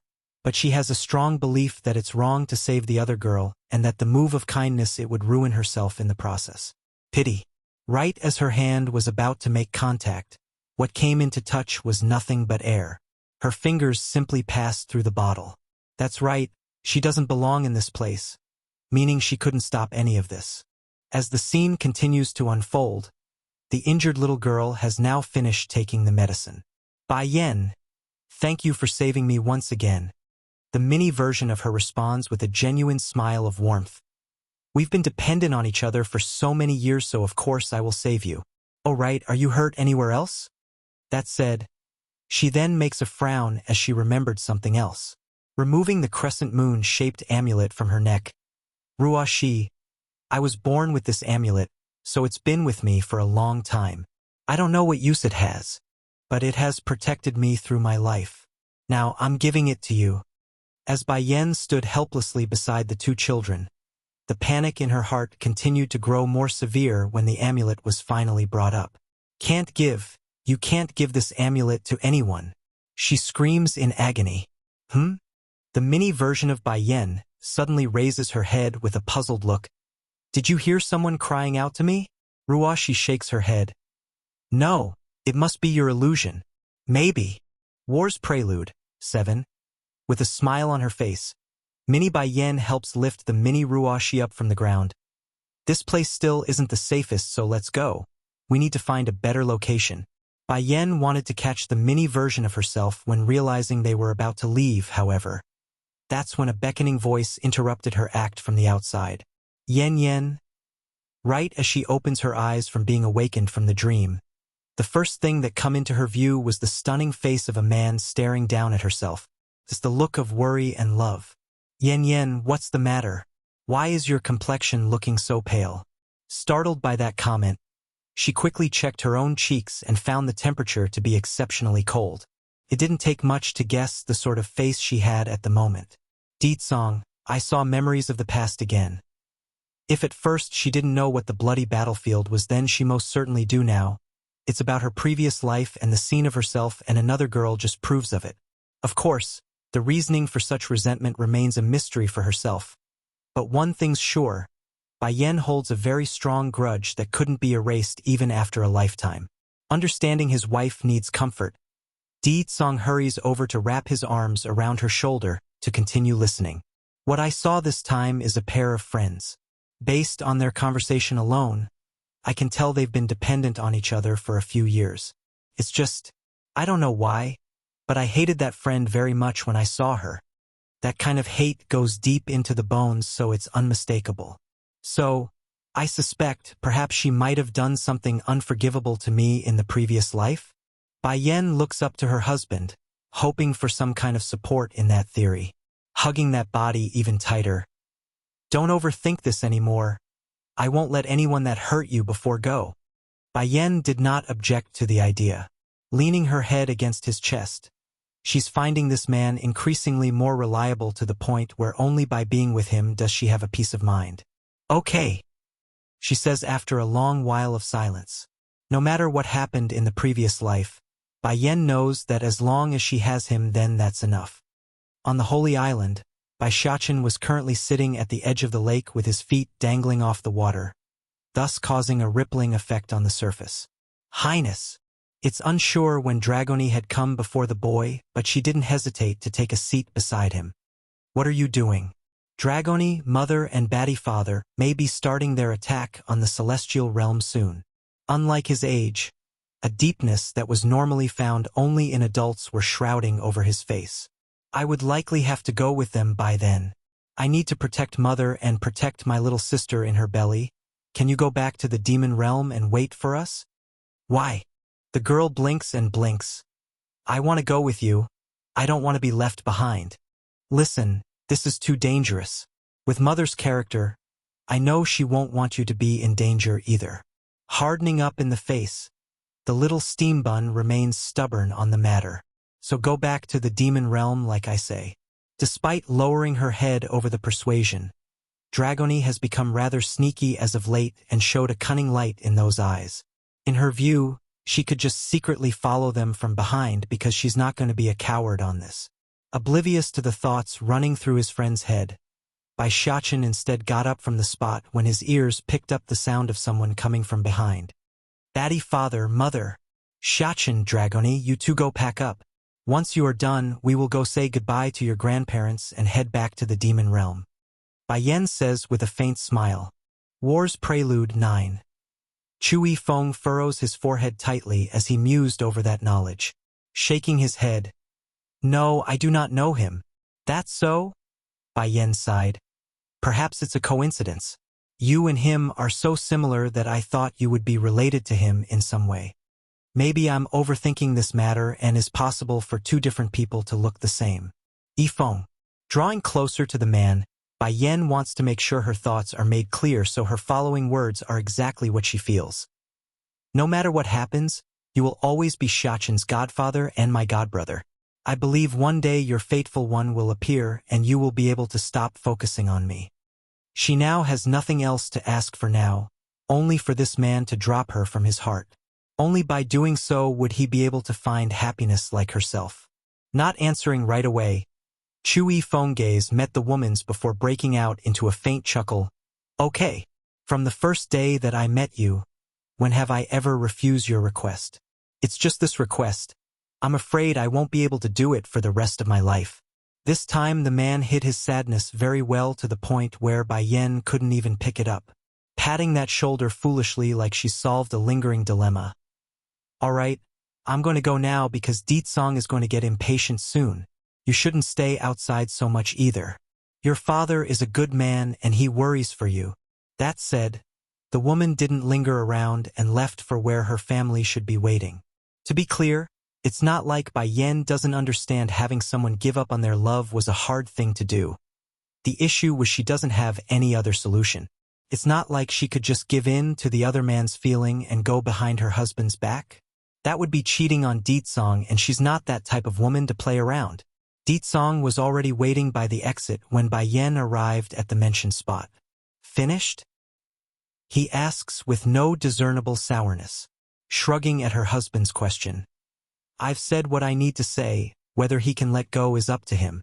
Anyways, why did you not stop me from being alone with him this time?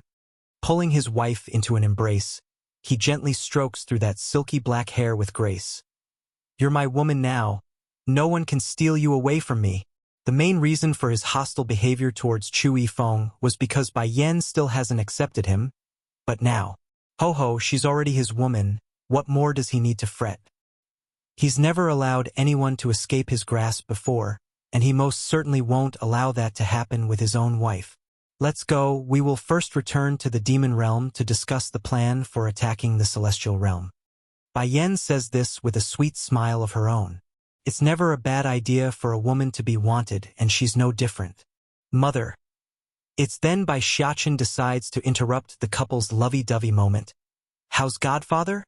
Realizing they're not alone again, Bai Yen hurries to gather herself and looked downward at her boy. Don't worry, he will be fine. Declaration of War 1. It's then Di Xiao Wan, Demon Princess, came running from the rear. Right as the girl's about to throw herself into Bai Yan's arm, Deetsong had already stepped in to stop her with a holding hand. Black in the face. Don't you see your sister-in-law is pregnant?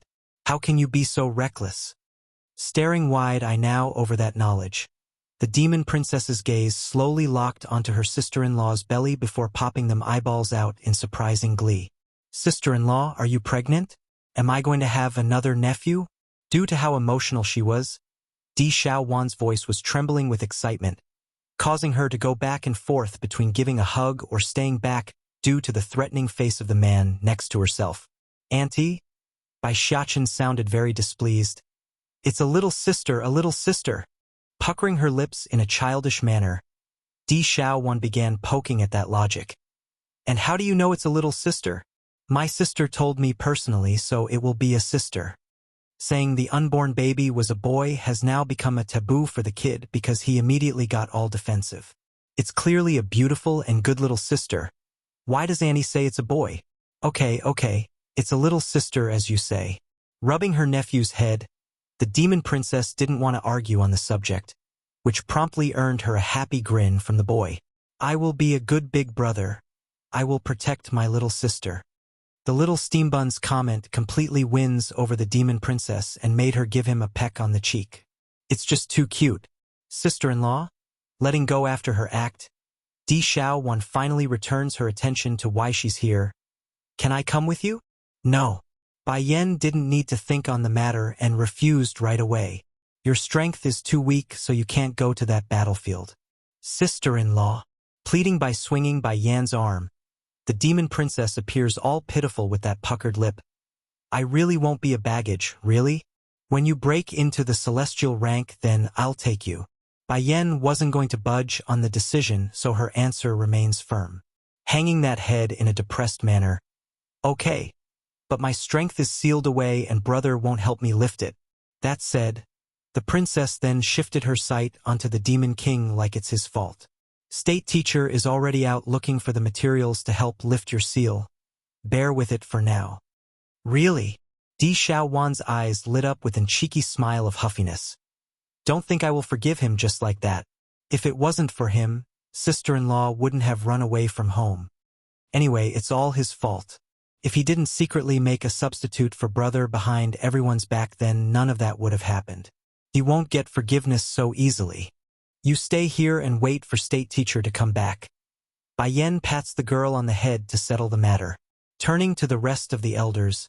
It's about time, we're leaving now. Yes, Queen. They respond with resonating unity. Mother? It's then the little steam bun tugged at the woman's sleeve. Are you not going to bring me? Xiachen, you wait at home for me too. Why? Getting teary red in the eye. I went into the secret domain so that I can protect you, mother. Why won't you let me follow?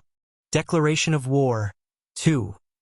Pained at her boy's tearful face, Bai Yan almost crumbled if not for her motherly instinct to protect the baby. Leaning down, she gives him a gentle kiss on the forehead. Xiaqin, I'm only going there to access the situation. I will come back for you once I'm done with that. Okay? The battle hasn't begun yet, nor does she know the strength of the enemies. Therefore, taking her son along would be too risky to take. Really? Staring up with sparkling eyes of hope. Mother is not lying? Of course. Pressing down the cringing discomfort in her heart, she wraps her boy into a warm hug. Believe in me. I will come back. Okay. Lowering his little head in thought, it took a moment for him to respond. I will believe you, mother. I will wait here for you to come pick me up. As reluctant as she was, Bai Yan finally releases herself from the kid and turns to her husband. Let's go, Song. The Demon King naturally knew how much his wife disliked the separation. But this must be done. Using his own hug to warm her, he hopes the act would give the woman a peace of mind as they left with the rest of the group. In the background, Bai Xiaqin never moved from the spot as he watched everyone leave. In fact, the light he's been showing in the eye until now has gradually disappeared and has been replaced with a darkness that's only been found several times before. Highness? Dragoni nervously gives the boy a tug on the sleeve. Though the young Missy doesn't know what's happening, but she's getting rather scared right now. Di Xiaowan and the other elders had already left to conduct their own business, so it's just the two kids left in this garden.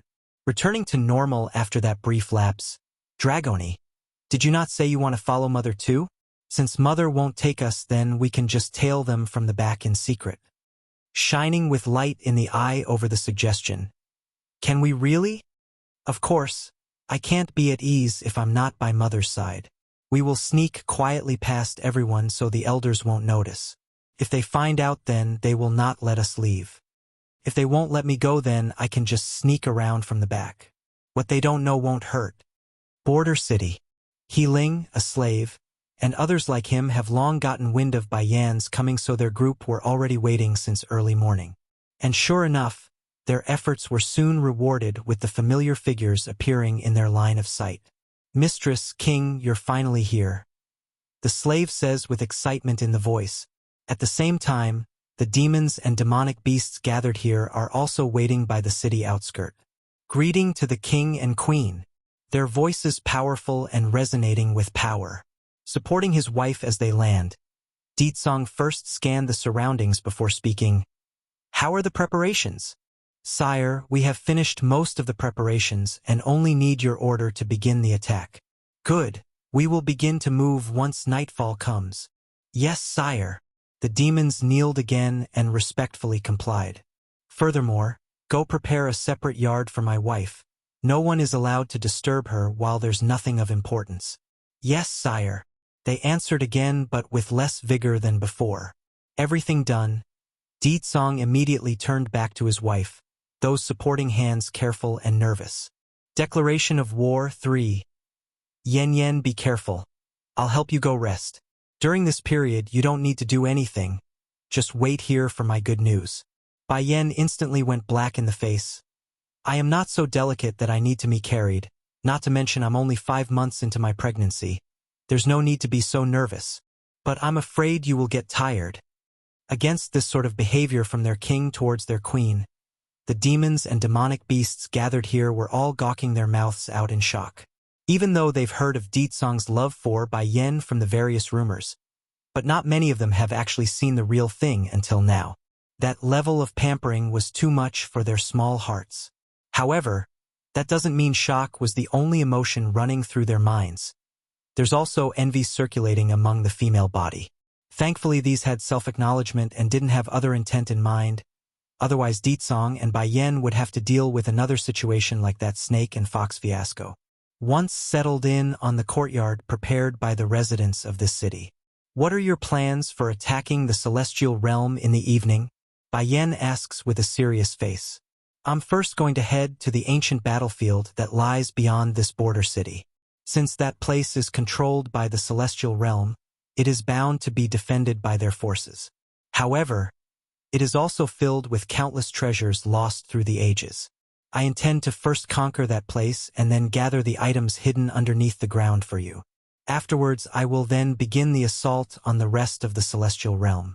Understanding now, Bai Yen reaches over to grasp one of her husband's hand. I want to go with you, Yen, pressing the woman's shoulder with his own free hand. His tone grew heavy as he spoke. You are pregnant now.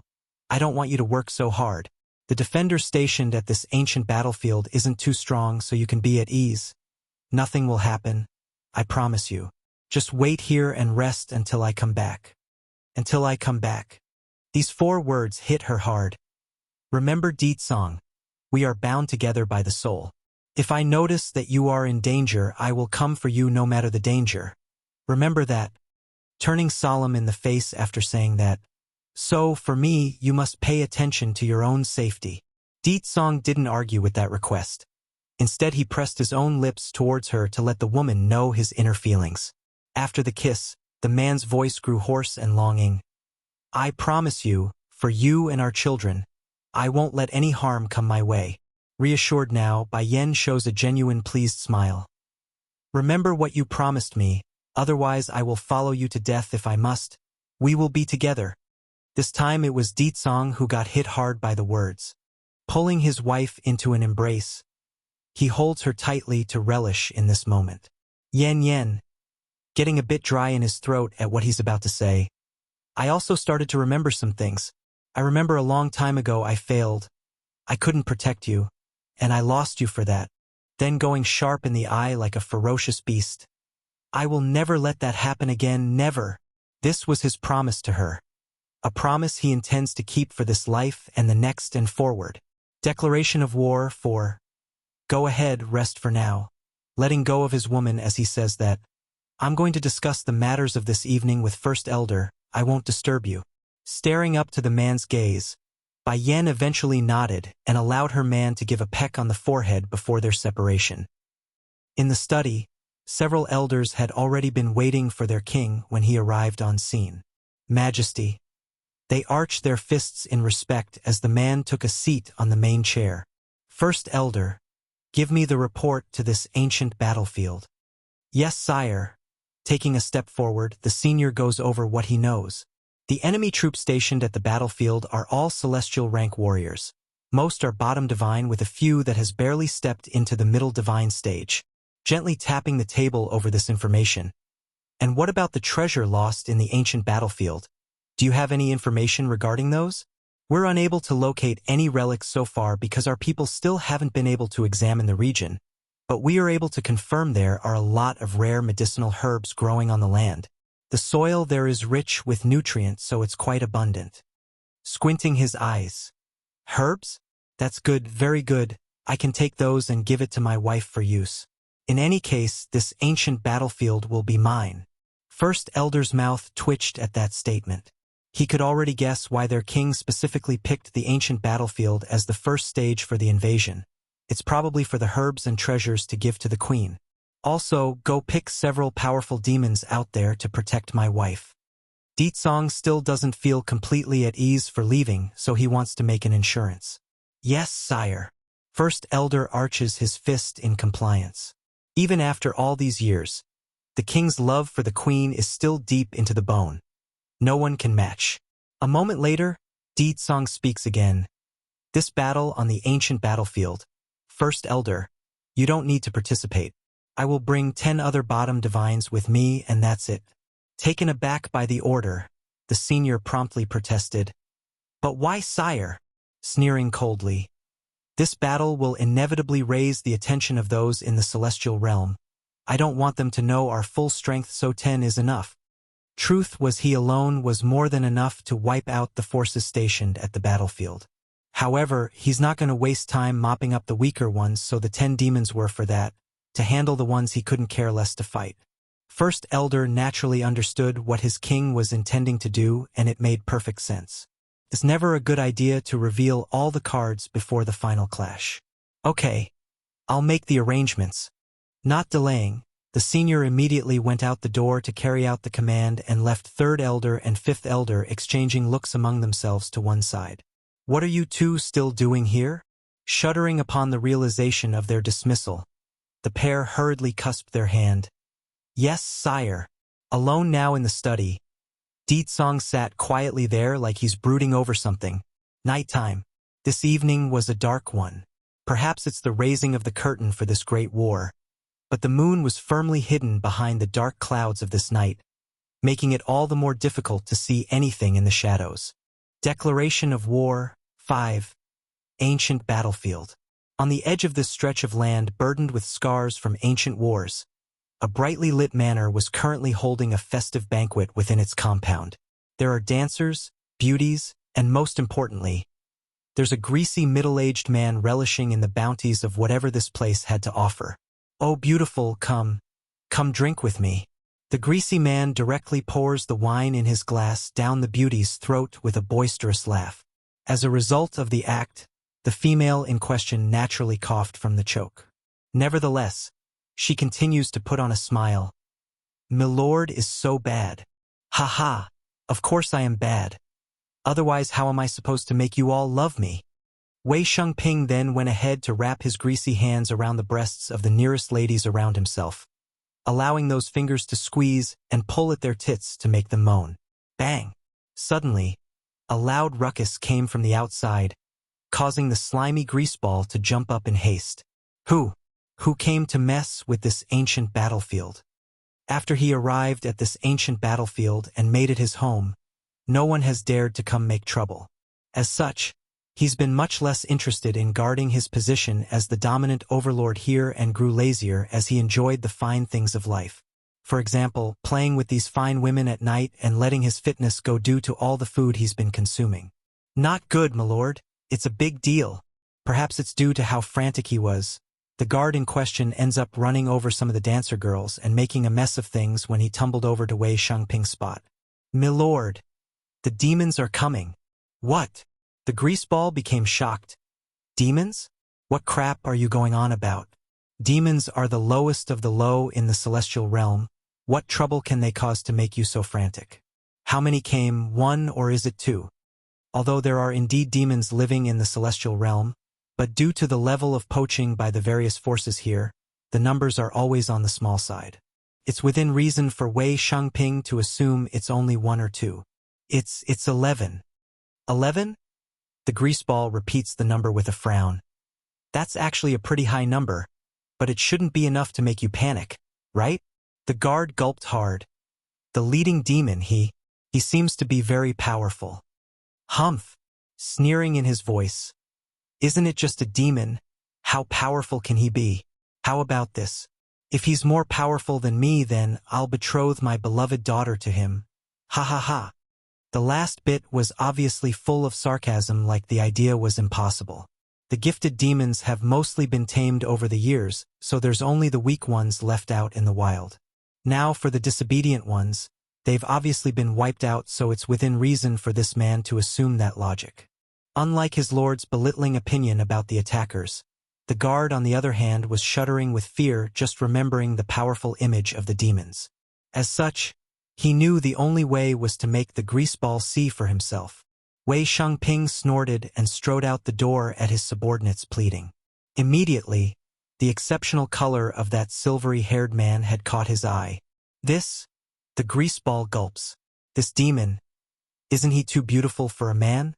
What a shame, if only he's a female. Declaration of War 6. The greasy fatso laments on the face. If only this demon is a woman, I would love to take this one into my harem. You demons are getting more and more courageous lately, daring to come make trouble on my territory? Wei Shengping starts rolling his fat greasy self towards Song as he says that. But, I can make a deal with you. If you lose, then you must surrender and submit to me. If I lose, then I will marry my daughter to you. How about that? Ha ha ha ha. However, unlike the boisterous laugh of the fat greaseball who's lost in his own humor, Song's expression had become more and more dark. This is a great deal for you. My daughter is peerless in both beauty and talent. Giving you a chance to marry her is your greatest gift. Of course, that's only if you can defeat me. That was the last straw for Song, flashing a cold, murderous glint in those eyes. This great demon king didn't even want to spend a single word answering this clown that's flaunting in front of himself. It's as if the very act was a humiliation in itself. So, he directly attacked. Boom! In an instant, the mountainous aura shot out by Di Tsong's body completely overwhelms the greasy fatso. The poor guy didn't even know what happened when he got sent flying and crashed into a nearby wall. If it wasn't for the extreme pain along the front, he might have just kept staring out shock. You? How can this be? Didn't the strongest of those in the demon realm get exterminated thousands of years ago? How can there be such a strong demon here right now? Wei Shengping wanted to climb back up after realizing the extreme danger he's in. However, it's too late because that dashing figure was already in front of his face. Perhaps the air coming out of Di Tsong was just too frightening. But the fat greaseball didn't dare to move an inch anymore. It finally dawned on him why the guard would spout those words earlier. It's not them exaggerating. It's he himself underestimating the foe. With another loud bang, Di Tsong's foot stomps down at the person's chest, causing his body to make a huge human-shaped dent on the ground. You? Who are you? Wei Shengping shakily asks. Resistance? Forget about that, he's lost all will to fight at this point. Aside from the blood leaking from the corner of his mouth, this greasy fatso didn't want to do anything else aside from saving his own hide. Sneering, Di Tsong shows a sly smirk. Those who are here to rob you. The demons who came with the man were all showing dumbfounded faces with dark lines running across them. To rob you? In other words, what difference are we from bandits? Although our current behavior is the same as bandits, but still. Oomph! The greasy fatso struggles to speak as blood came pouring out of his mouth. Please, I will give you anything you want. Please don't kill me. I don't want to die. Finally releasing his leg from the man's chest, Di Tsong pulls the human out from the dented ground and stabbed his sword right into Wei Shengping's left eye. Ah! There's no need to act because the pain from losing his eye was excruciating. Now all that remains in the right eye were that of fear and horror. This man, he's not a demon, he's a monster. Declaration of War 7. If you look at me again, then I will poke your other eye out and turn you into a blind man. Di Tsong's intimidating existence felt like he could kill from mere words alone.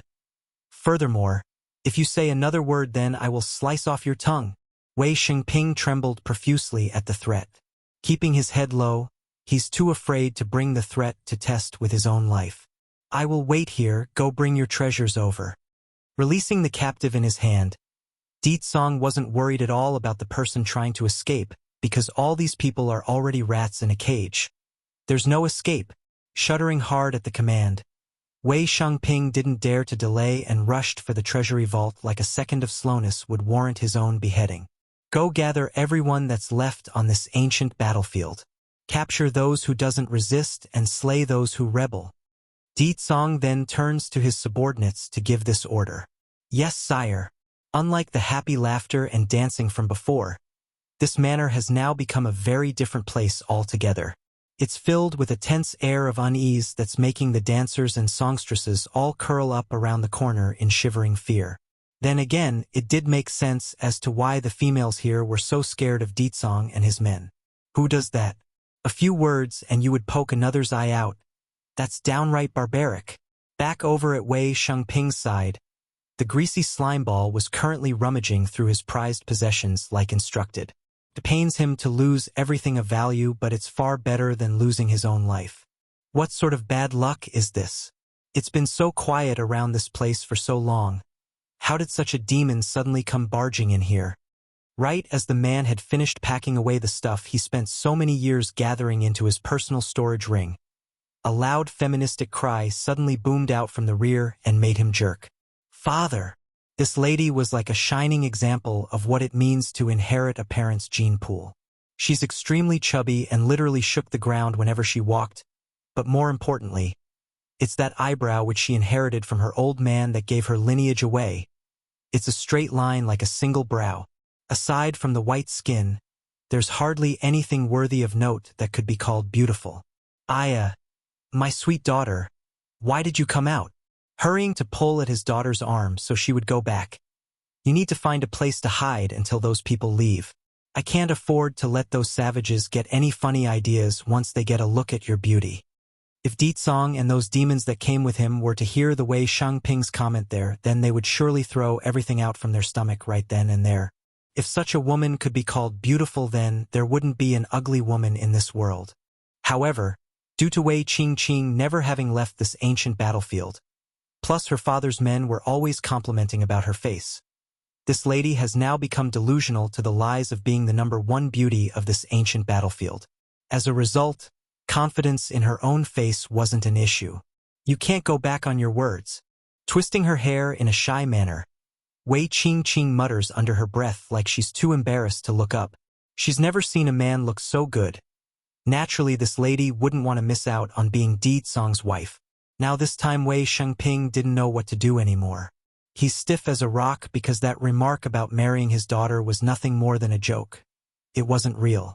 Furthermore, he's not stupid enough to believe his own daughter was a real beauty. He's only saying that to not hurt his precious girl's heart. Declaration of War, 8. Qing. That guy is not your fated man. He is too cruel and ruthless. But most importantly, he's a demon, said the greaseball with exasperation in his voice. Making a humping sound with her voice, Wei Qingqing clearly didn't think so. He beat you as soon as you mentioned me. I'm sure it's because of my fame as the #1 beauty here in this ancient battlefield. He specifically came to marry me. Qing, he cries out in a panic. Although he has a lot of concubines to service himself, but he only has this one daughter, that's why he doesn't want her to go die in vain. Father, are you planning to send him one of your concubines instead of me? Is that what you are planning? It has to be mentioned, Wei Shangping does have such an idea in mind. All those wives of his were beautiful to most out there. If he could use one to win the favor of such a powerful demon, then why not? His lost eye could easily be recovered with a Dan pill, so the former grudge doesn't mean much if he could get such powerful backing. That man's strength is so strong. Do you think your little concubines are going to be able to endure at night? Only with my body can I bear his manliness. Not to mention I am the #1 beauty in this ancient battlefield. Which part of me is not worthy of him? Wei Qingqing waves her own hand up into the air like the act would showcase the strength in her arms. However, no reaction ever came from her old man, which causes her to start shaking the poor guy's shoulder instead. I don't care, father. I'm going to marry that handsome guy. I must marry him. But what if he already has a wife? That's even simpler.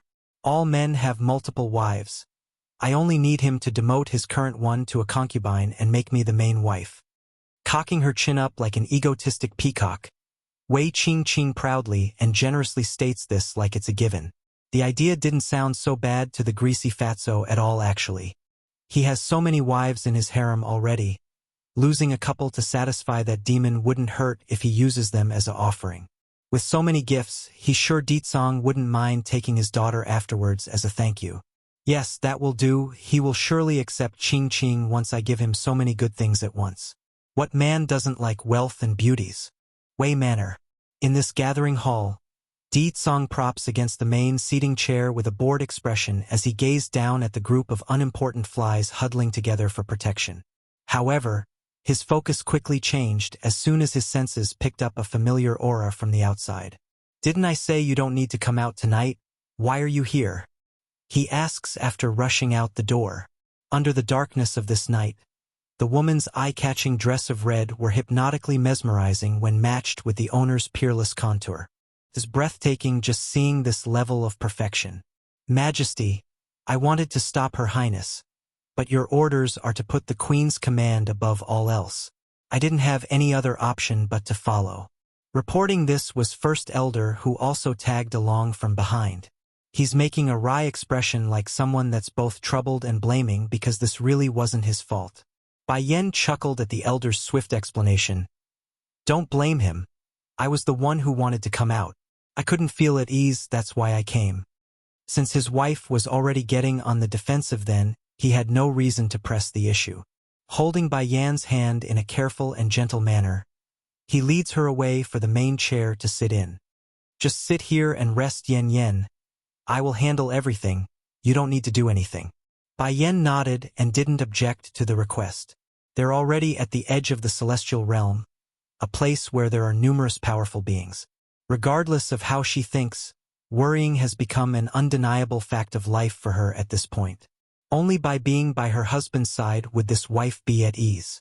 Exactly right when she's about to take a seat like suggested, Wei Shangping has returned from the treasury vault, and behind him was the huge thick walking ball that was Wei Qingqing. Declaration of War 9. Wei Qingqing only needed a glance at the woman sitting beside Ditsong to become enraged. Stomping that feet, she screams, "Father, that woman over there, which number of your concubines is she? Also, why is she sitting on my seat? That is my seat. Tell her to crawl over here to me." For a moment, everyone's attention was now firmly plastered on the ugly fat woman. This includes Bai Yen with her narrowed eyes and Ditsong's gloomy face that's about to go murder this bitch. "When did my queen become your concubine?"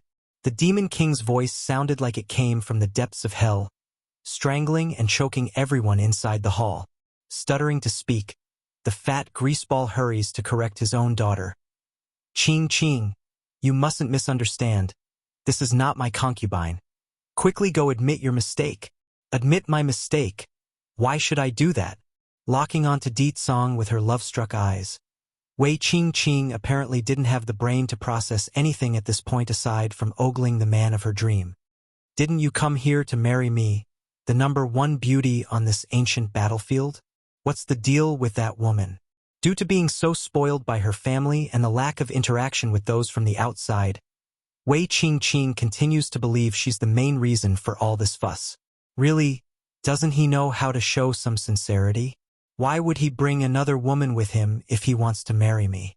But Ditsong was done listening to the nonsense of this bitch at this point. Before another word could come forward from that foul mouth, the cup in his hand had already shot out and smashed into Wei Qingqing's forehead, causing the girl to start bleeding profusely from the wound. Why is he attacking me? Why is this man hurting me?" Shocked beyond belief, the fat bitch didn't know what to make of this and just stood there with wide eyes. Outrageous. First Elder finally snaps after watching this nonsensical show. "Who do you think you are to speak about our queen in this manner? Also, how dare you have thoughts about our king with your ugly appearance?" "Queen?" Plopping to the ground, Wei Shengping nervously looks upward at the two with great fear in his voice. "You are from the demon realm? And the king and queen at that?" "Yes. Apart from the demon realm's rulers, who else can defeat me so easily? This time I'm really screwed." Ignoring her old man's blatant display of submission, Wei Qingqing instead grew mad from being called out as ugly. "I am the number one beauty on this ancient battlefield. How dare you say I'm ugly? Only someone like I can withstand his strength in bed. Furthermore, look at that woman. She's so weak-looking that I bet the child in her stomach won't even make it out alive." At first Bai Yen could care less about this clown that's flaunting in front of herself, but bringing her unborn child into the conversation was another matter. In a flick of her hand, the teacup in her possession also flies out like Ditsong's and smashes directly into the girl's face. "How dare you jinx my child?" She slams the table and exudes a menacing aura of murder. For the demons that came with the lady, especially First Elder, they're all horrified by what they've just heard. It's no secret their king cared deeply for his wife, and the children was the big sore spot for the queen here. Hurrying to get up to soothe Bai Yan's mood with a rub on the shoulder. Yen, let me handle this matter. You mustn't stress yourself from being so angry. It's not worth it for someone like that." Declaration of War 10. This Wei Qingqing's previous behavior has already challenged his bottom line earlier. If not for his attention being divided by deciding on what sort of punishment to use, Ditsong would have long smashed that face up to stop her from getting any closer. "First Elder, drag this woman away." Ditsong's gaze gradually fell upon his target, those eyes no longer showing the warmth he made to his wife earlier. "Let her experience what it means to have 1,000 knives got through her body. If I find that she's still alive after being bled dry, then you will all be held accountable." Stumbling backwards in shock. "Didn't you come here to marry me? Why are you doing this to me?" No, I don't want to die. Father, save me." "Idiot!" First Elder snorts derisively. You are dirt in comparison to our queen. How dare you say the king is here to marry you? Where do you even get such confidence to think such a thing? No, I didn't lie. He clearly admitted it when he bested my father. They made a deal to offer me as the bride if he wins, and he never vetoed the idea. If that's not agreeing, then what else? Seeing the two demons drawing increasingly closer to herself, the fat bitch grew more and more flustered as she backed off. That's because he's not qualified to have me respond to him. Di Tsong's answer was like a slap across the face for the foolish bitch. How did this happen? Her eyes have changed from the initial panic to despair at this point, and even as she was being dragged away, she never once stopped staring up at the handsome demon king.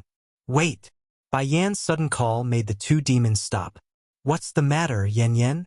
Di Tsong hurries to ask with concern in his voice. Taking in a deep breath, Bai Yan looked like she's suppressing some sort of fire in her chest. If you do that, then she will die from the pain first. As a result of that remark, Wei Qingqing's despairing eyes were once again alit with hope. Can it be? This woman is going to let me go? Or is she going to let me have a quick ending? Not bothering to look at the fat bitch, Bai Yan instead turns to First Elder as she continued. I have here some medicine. It can make her unable to die from the extreme pain of having 1,000 knives stabbed into her body, nor can she faint during the process. Take it and put it to good use. And this is the price of jinxing my child. Wei Qingqing's eyes once again grew dim and started to struggle. Father, help me. You vicious woman, you. Too afraid to let any more curses to come out of that mouth, the two demons hurried to draw their swords and slash down. Immediately, a huge chunk of flesh came flying off of the fat bitch's arm. Ah! Wei Qingqing screamed out in agonizing pain. Whatever curses she had in mind evaporated on the spot because it's too intense for her senses. Throughout the entire exchange, the girl's father Wei Xingping never once stepped in or pleaded for mercy. Sure, the fat bitch may be his own child, but when it comes to shove, you never know what one might do in the end. Where's the treasure? Di Tsong's voice once again rang out after the screaming stopped, his gaze looming over the fat greaseball's existence. Bandit Di Tsong, 1. Frantically rummaging through himself for the storage ring. Wei Xingping then carefully presents it before Di Tsong's face to show he's not trying anything funny. The treasures are here. Here, Yan Yan, tossing it to his wife without any care for the ring. See if you like anything in there. If you find nothing you like, then I'll just finish these people off first before looking elsewhere to rob. Wei Xingping could start peeing himself at this point after that comment. He's dreadfully afraid he would lose his head the next second if he moved. If I had known this ancient battlefield is so dangerous, then I never would have come here to guard this place. Rubbing her chin after scanning the content with her senses, Bai Yan spoke with a pleased smile. I will take some of the herbs inside. They're what I need to refine some more godhood Dan pill. As for the others, I don't need them. Pricking his brow like he's not amused by what he's heard, Di Tsong promptly turned back to the fat greaseball. Are you hiding anything else? Pale as a ghost at the added attention. Of course not, absolutely not. This is already everything I have in my home. Then, all right, out of consideration for the herbs you've presented, I will leave your body intact. Di Tsong spoke with a sinister smirk and causes the other person to collapse entirely to the floor. The poor greaseball didn't expect he would still be killed after he handed everything over. However, that frightened mindset of his did have a brain because his attention swiftly turned to the concubines huddling in the corner of the room. Grabbing several of the dancers and songstresses, he pulls them to Di Tsong's location. "Oh, great king of the demons, please let me go. If you do, these beauties are all yours." Hurrying to push one of the dancers beside himself to go forward. "What are you all waiting for? Quickly go serve this great one." As frightened as the lady was based on that shivering appearance, she nevertheless plucked up her courage and walked towards Di Tsong. However, scram! Before she could even get in front of the man, Di Tsong's aura had exploded outwards and sent the lady flying and crashing into the nearest wall. Blood came pouring out of that mouth and dyeing the woman red from the chest down. "I had wanted to give you an intact body once you die, but it seems you don't want that opportunity anymore." Dumbfounded, The slimy greaseball hurries to speak. Is this one not to your liking? No problem, it doesn't matter. I can find any beauty that is to your liking. As long as you let me live, then anything is fine. That pleading cry only made Bai Yen shake her head. She's absolutely baffled by how clueless this person was and how he could be so oblivious to his own mistake. No wonder your daughter is so stupid, it's due to your influence. First Elder chimes in with a sarcastic tone. His Majesty is angry because you keep trying to send those women to his side, yet you are still blind to the fact. How stupid can you be? No wonder you were sent here to guard the ancient battlefield. Wei Shengping just gawked his jaws there. He didn't think there would be a man who doesn't like beautiful women, and to refuse one at that. Not wanting to spend any more time with the fool, Ditsong returns his attention to his wife, giving her a hug to not give anyone other ideas. Yen Yen, don't be angry. I will cheer you up, okay? Breaking out into a giggling laughter. Where do you see that I'm angry? If he wants to send women to you is his business, you just need to not accept it. Not to mention if you did dare to accept it, I will kill one if there's one, kill two if there's two, and kill dozens if there's dozens. Oh Yen Yen, there's no need for you to dirty your own hands. Your husband, I will personally deal with these people. You just sit there and stay put. Bandit Ditsong, too.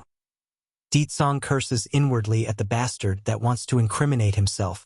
This way Shengping really doesn't like to live. Thank goodness Yen Yen didn't misunderstand me. Otherwise I will make sure his fate is the same as his daughter. How can this be? Muttering to himself in an incoherent manner, the fat greaseball still doesn't believe what he's seeing in front of himself. A man having multiple wives is normal in this world. Even my own daughter, who is so proud, is willing to accept that fact. Why can this single woman up there monopolize someone so powerful to herself and not be reprimanded? Wei Shengping, I will let you die with a clear answer, so you don't go wondering what you did wrong after you become a ghost. First Elder couldn't resist mocking the fool. Foxes are naturally charming and seductive by nature. That's a racial feature. Now look at the females beside yourself. What makes you think they can even compare to the fox race when the king can have so many better if he so much as said a word? In His Majesty's eye, he only has the queen and no one else. So, tell me, what makes you think sending other women to his side is a good idea? In fact, do you think he needs you to do that? You must be real stupid in the head to say something like that in front of the queen. The more he spoke, the colder the senior's expression became. Drag him away as well. Ditsong throws out this command to his nearby subordinate.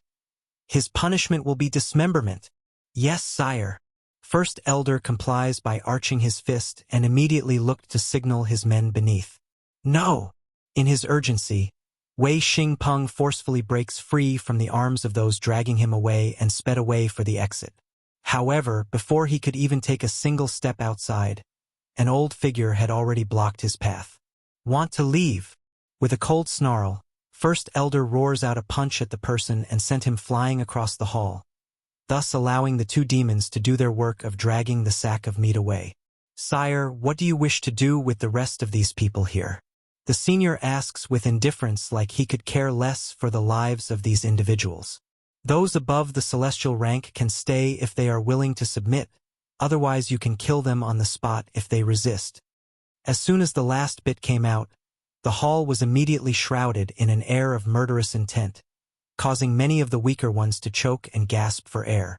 Done with his order, Ditsong then returns to his wife that's sitting on the main seat, wrapping his hand around her waist in a hug.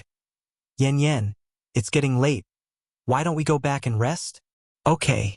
Bai Yen nodded and smiled at the nice suggestion. She's indeed getting a bit tired. Right as the couple's about to leave, the Demon King didn't forget to throw out one last command. Go locate all the spots with the richest cluster of herbs in this ancient battlefield. I want to give them to my wife. As you wish, sire. Left to carry out his business, First Elder wasted no time in sorting through the kneeling females in this room. However, when he saw the level these dancers and songstresses held, his face immediately turned into a frown. What to do with these people? They're obvious not of standard. He mutters to himself, "My lord, please spare our lives. We were all kidnapped here by Wei Xingping and forced to follow him. Please let us go. We promise we won't ever appear before your eyes." Despite the tear-stricken faces of these beautiful ladies that could sway most men out there, First Elder's expression never wavered in the slightest.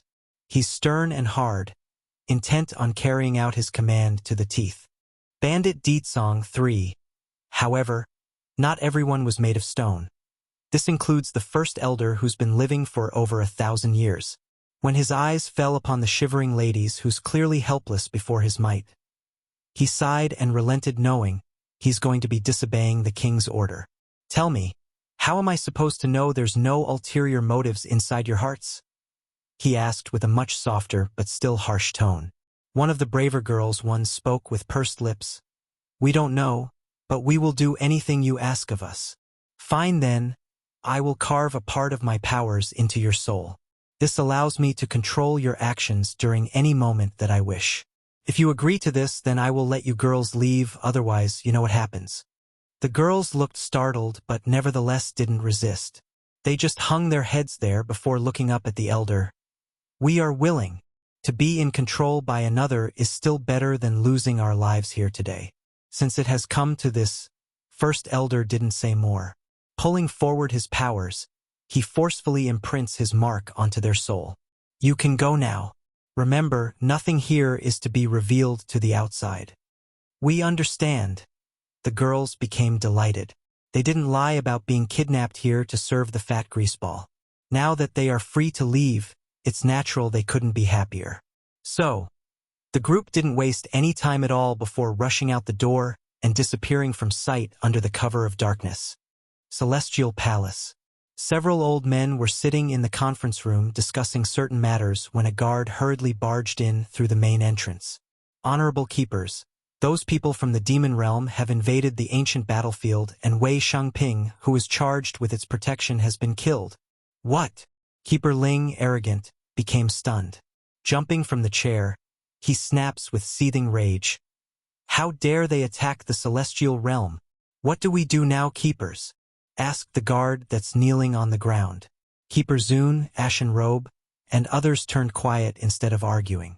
"We can't let this stand. That demon king's potential is limitless. If we allow him to grow, then it will surely endanger the celestial realm. But if we leave the palace, then the Lord will become aware of it. He won't let us interfere, so it's useless even if we went." Another keeper frowned and sighed. "The power of this demon realm is not to be underestimated. Even after all these years of our suppression, they are still capable of breaking through to the celestial rank. So, we must not allow this to continue. My dear keepers, allow me to handle this matter." Just then a soft voice came from the rear and causes the seniors present in the room to turn their heads. What they saw was a woman that's as pristine as a fairy and gave off an almost halo effect with the light coming off of her body. "Ruoxi, you are an important daughter of this world. We can't risk having anything happen to you." Keeper Zun, Ashen Robe, frowns as he said that. "Keepers, I have been in your care for all these years. For that, I am extremely grateful. However, I believe it's time I did something for the celestial realm. As long as this world is safe, then I don't mind paying for it with my life." Showing a pained smile like she's running off to meet her end, Yun Ruoxi's appearance was difficult to find fault in there. Sure enough, the seniors here were all moved by her words. What a good girl she is. The Celestial Lord did not return for 1,000 years, and she is still willing to take such risks for this world. "Ruoxi, you must take your amulet with you." Keeper Ling, arrogant, softens up in his voice after the earlier outburst. "A certain person told us years ago that your crescent-shaped amulet is the key to saving this world in the future. You must firmly keep it on your body and never lose it." Bandit Deed Song 4. Tightly clenching the amulet around her neck. "Please be assured, since I am destined to ascend to that position, then no danger will come my way. You go then." Keeper Ling relents by waving his hand.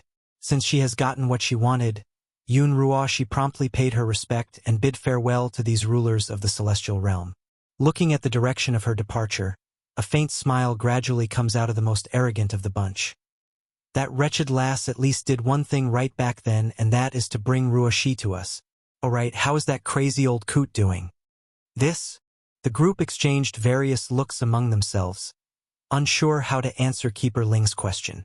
In the end, it was Keeper Zun, Ashen Robe, who sighed to break the silence. As usual, he's still as crazy as ever since Bai Lassie was destroyed by us in both soul and body. He cared for the girl the most, so it hit him the hardest. Humph! Keeper Ling huffs a snort. How dare he lose his sanity after all he's done?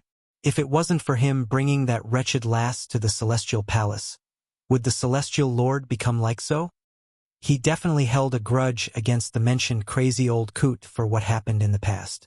Not only did the guy not support their endeavor in slaying Bai Yan's former incarnation, he also tried to stop them. Enough!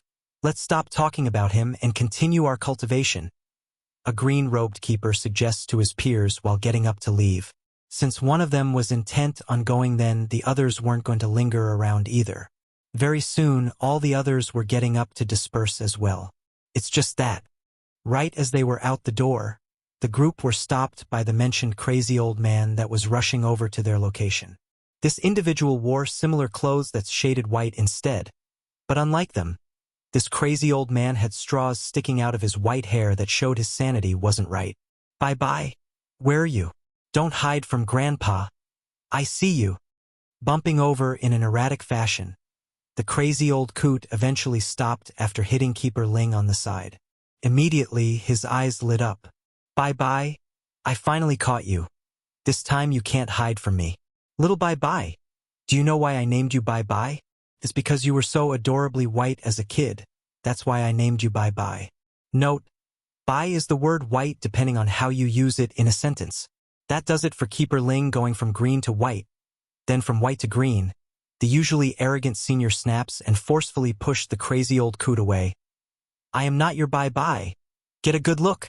Stumbling backwards from the shove, the poor fella that's being alienated turns into a daze like he's seeing something from the past.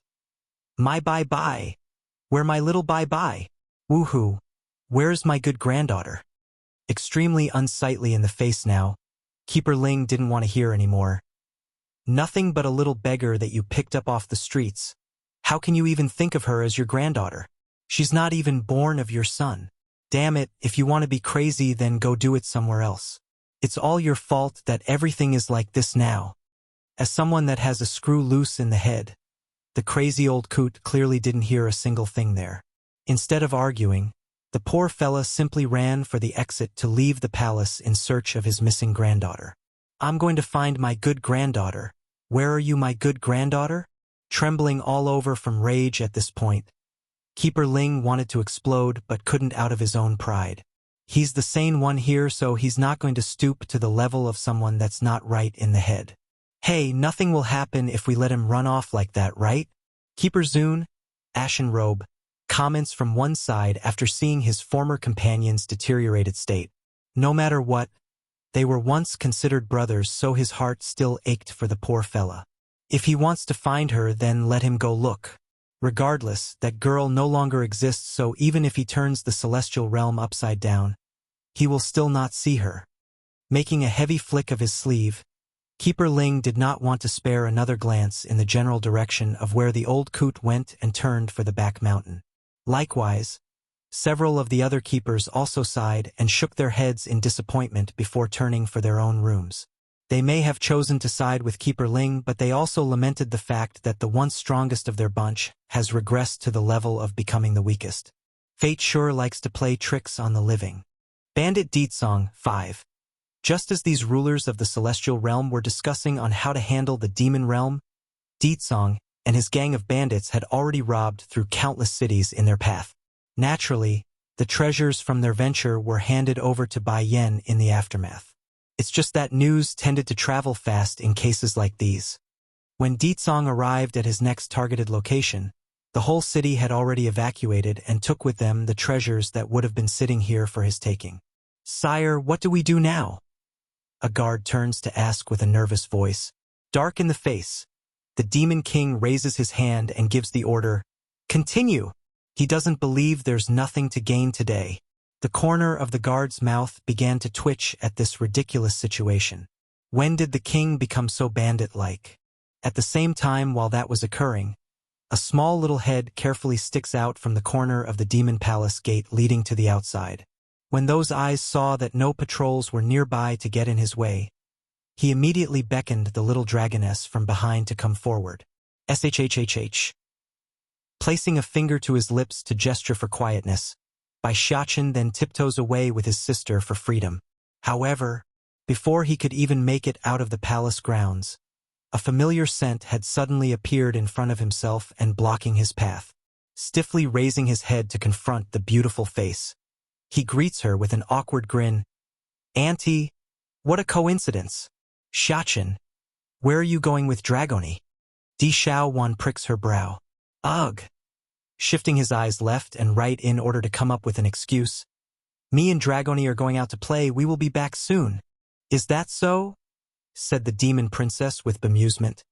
"Is your little outing to go look for your parents?" Turning into a rock at being caught.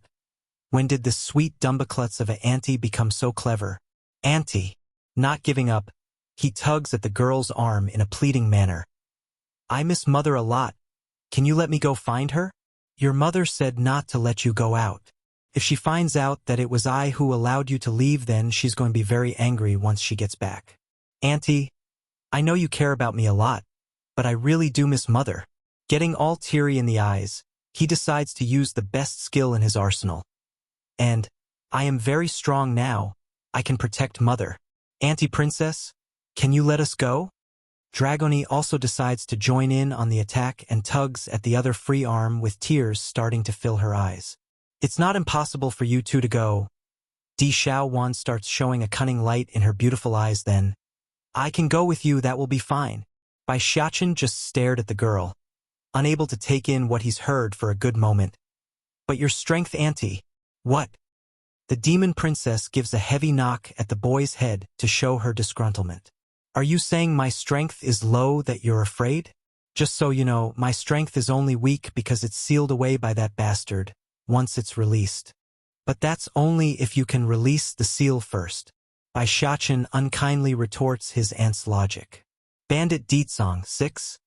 I don't care, you let me follow too or else." Di Xiaowan didn't even get to finish his sentence when her head felt a heavy force hitting it. Next thing the demon princess knew was her mind blacking out as she fainted away to the floor, waving that little fist in the air in a triumphant manner. "Come Dragoni, let's put auntie aside first before setting off." Widening her eyes in startlement, the little missy shows a concerned face at what the boy did. "But Highness, the princess is your aunt. Isn't this a bit bad in what we're doing? Auntie is not so easily fooled anymore, so I can only use violence. Otherwise we will be in big trouble if she tags along. With her strength, she will definitely encounter danger along the way."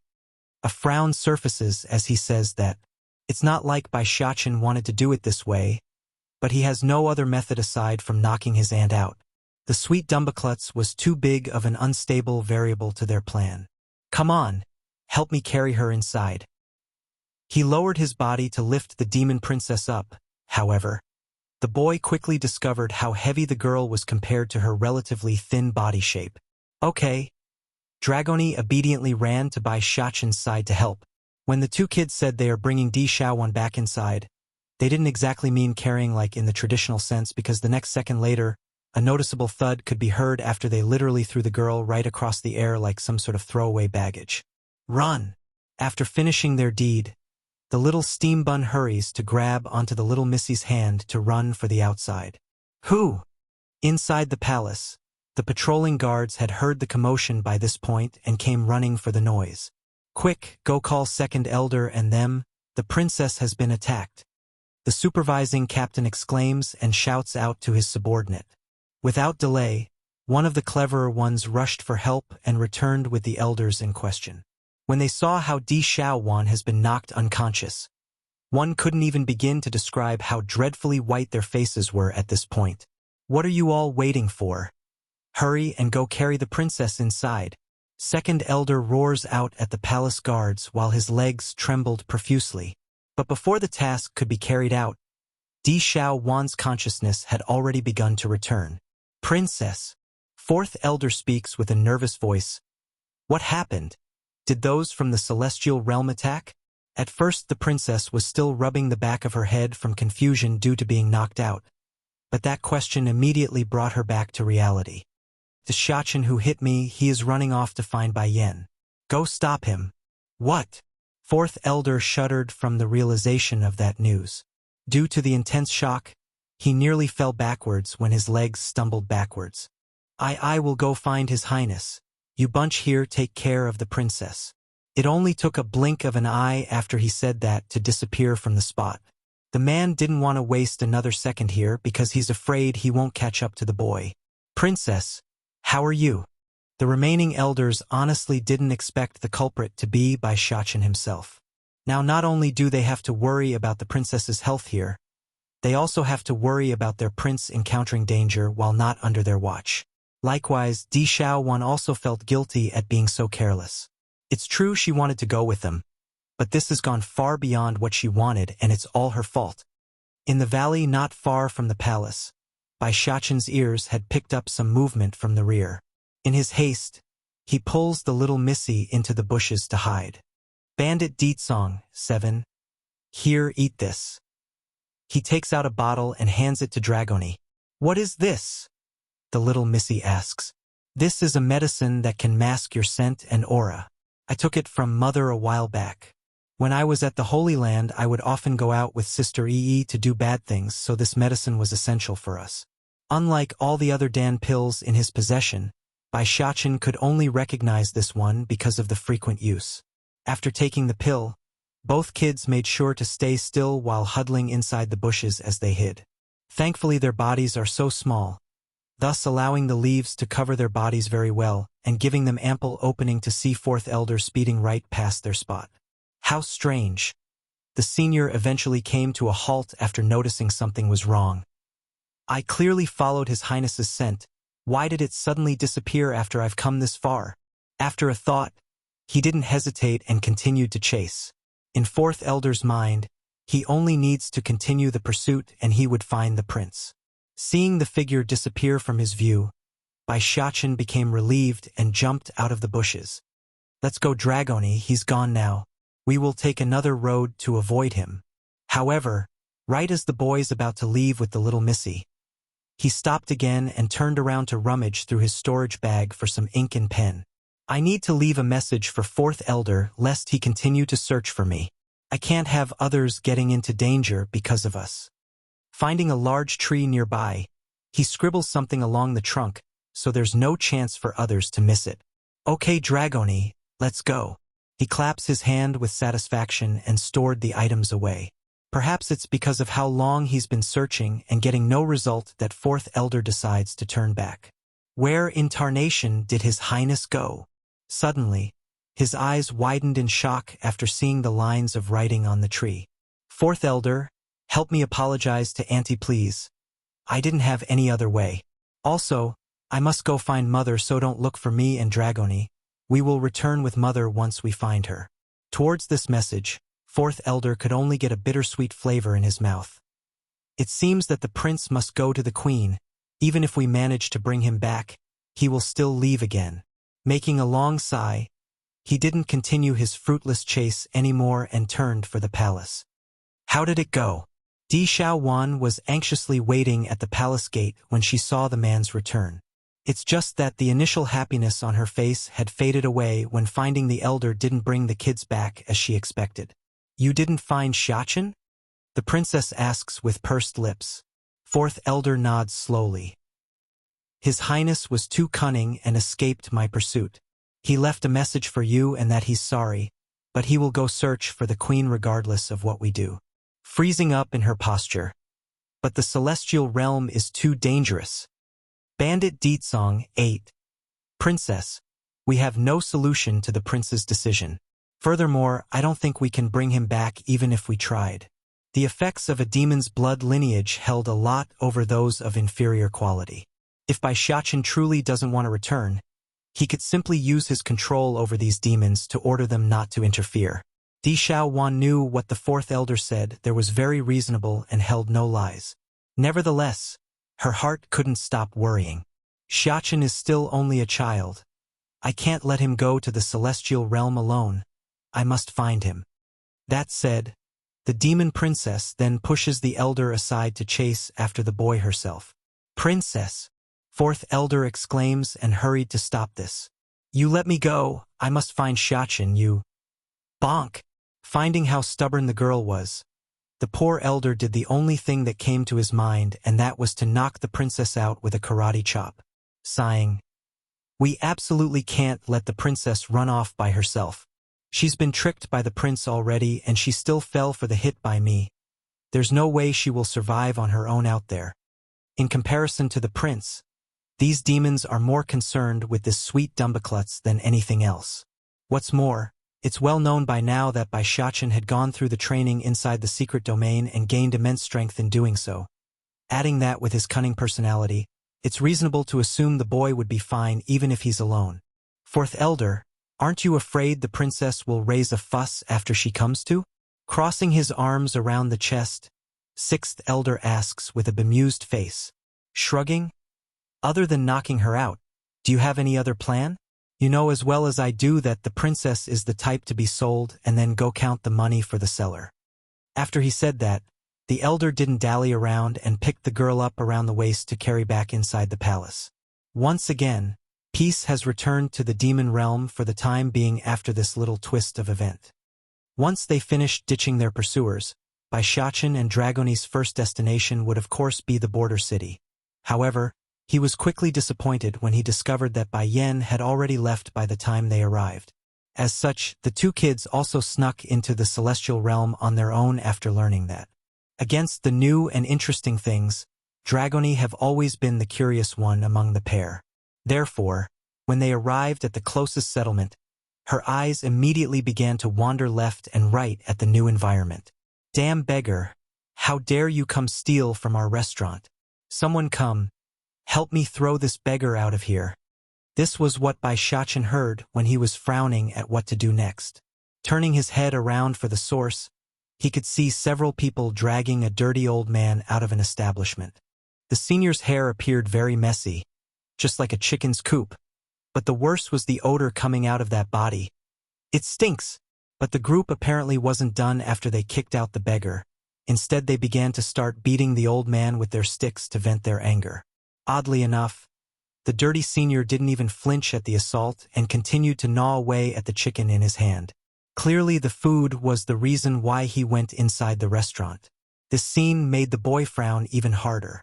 Unable to bear it, he starts walking over. Stop! Perhaps it's due to how tender and young his voice was. But the group did stop in their act after his holler. Where did this child come from? How dare you get involved with our business? A middle-aged man of the group coldly snarls at the boy. Bandit Deetsong 9. Isn't it just a chicken? I'll help pay for it, so let him go. Rummaging through his clothes, Bai Xiachen tosses over a piece of silver to act as payment to the man. Coming before the old beggar. Are you all right, Grandpa? I'm hungry. I'm so hungry. Maybe it's due to hunger or something else entirely. But the senior didn't pay any heed to the little steambun's inquiry, and instead continued to gnaw away at the chicken. Normally one would be quite irritated at being ignored. But in this case, Bai Xiachen only felt an uncomfortable sadness circulating from within. Eat slowly, grandfather. No one will steal it from you. It's then the crazy old man paused in his gnawing and turned to look up at the boy's face. Did you see my bye-bye? I'm looking for my little bye-bye. Taken aback by the question, the boy's lovely brow furrowed up. Grandpa? Who is bye-bye? If you tell me, I will help you look for that person. Bye-bye is bye-bye. She is my good granddaughter. Let me secretly tell something. I actually snatched bye-bye off of my old friend's hands. Her talent is very good, so me and my old friend both wanted to accept her as our granddaughter. In order to win, I used a sneaky scheme to snatch her over. With that said, the crazy old man then bursts into tears and even tossed the chicken to the ground as he sobbed away. I should have given her to him. He could have taken her to a secluded place where no one can hurt her. Bye-bye must hate me to death. Woo-hoo-hoo. To the senior's credit, his words were clear and credible, totally unlike his crazy appearance. Unfortunately, that glimmer of clarity only lasted for a brief moment before he returned to his usual erratic state with that silly dumb smile. Have you seen Bye-Bye? If you see her, can you tell my Bye-Bye that I miss her? Against this partially unstable old man, Bai Xiachen just didn't know how to handle him. Nevertheless, his heart told him he couldn't leave this person behind. Old grandpa, get up first and tell me how your Bye-Bye looks. This way I can help keep an eye out for her. Boy! The middle-aged man over there had a better attitude after taking the little steambun's money. But that changed again into a sneer after hearing the old man's words. Don't blame me for not warning you. This old beggar is a liar. He's been here for a few days already and has done nothing but freeload off others. Don't be fooled by him. Naturally, Bai Xiachen wouldn't be swayed by a simple comment from some stranger, especially when they have shown such harshness against an old senior. Still showing concerned eyes, he helps the crazy old coot up. My Bye-Bye is all pearly and white. Oh yes, she's also extremely talented and, patting his chicken coop of a hair, the old man's gaze suddenly turned dull in the eye like he's lost in memory. I can't remember anymore. I think Bye-Bye has been gone for a long time. Highness. Giving the boy a gentle tug on the sleeve, Dragoni offers up a suggestion. Why don't we bring him to Mother for help? This old grandpa is too pitiful. I feel so sorry for him. Nodding after a moment of thought. All right, let's do that. Although it can be dangerous if he follows us around, but I can't see how it's better than letting him stay here in this place. Perhaps we will encounter someone that knows him along our travel. That's right. From out of the blue, the crazy old coot suddenly slaps his thigh and then obsessively stared at the little steambun's face. Your eyes are just like Bye-Bye's. You're both very bright in there. Bandit Deetsong 10. Bai Xiachen was stunned by that comment. If he were to use just that sliver about the eye to search for a person, then it would be a needle in a haystack.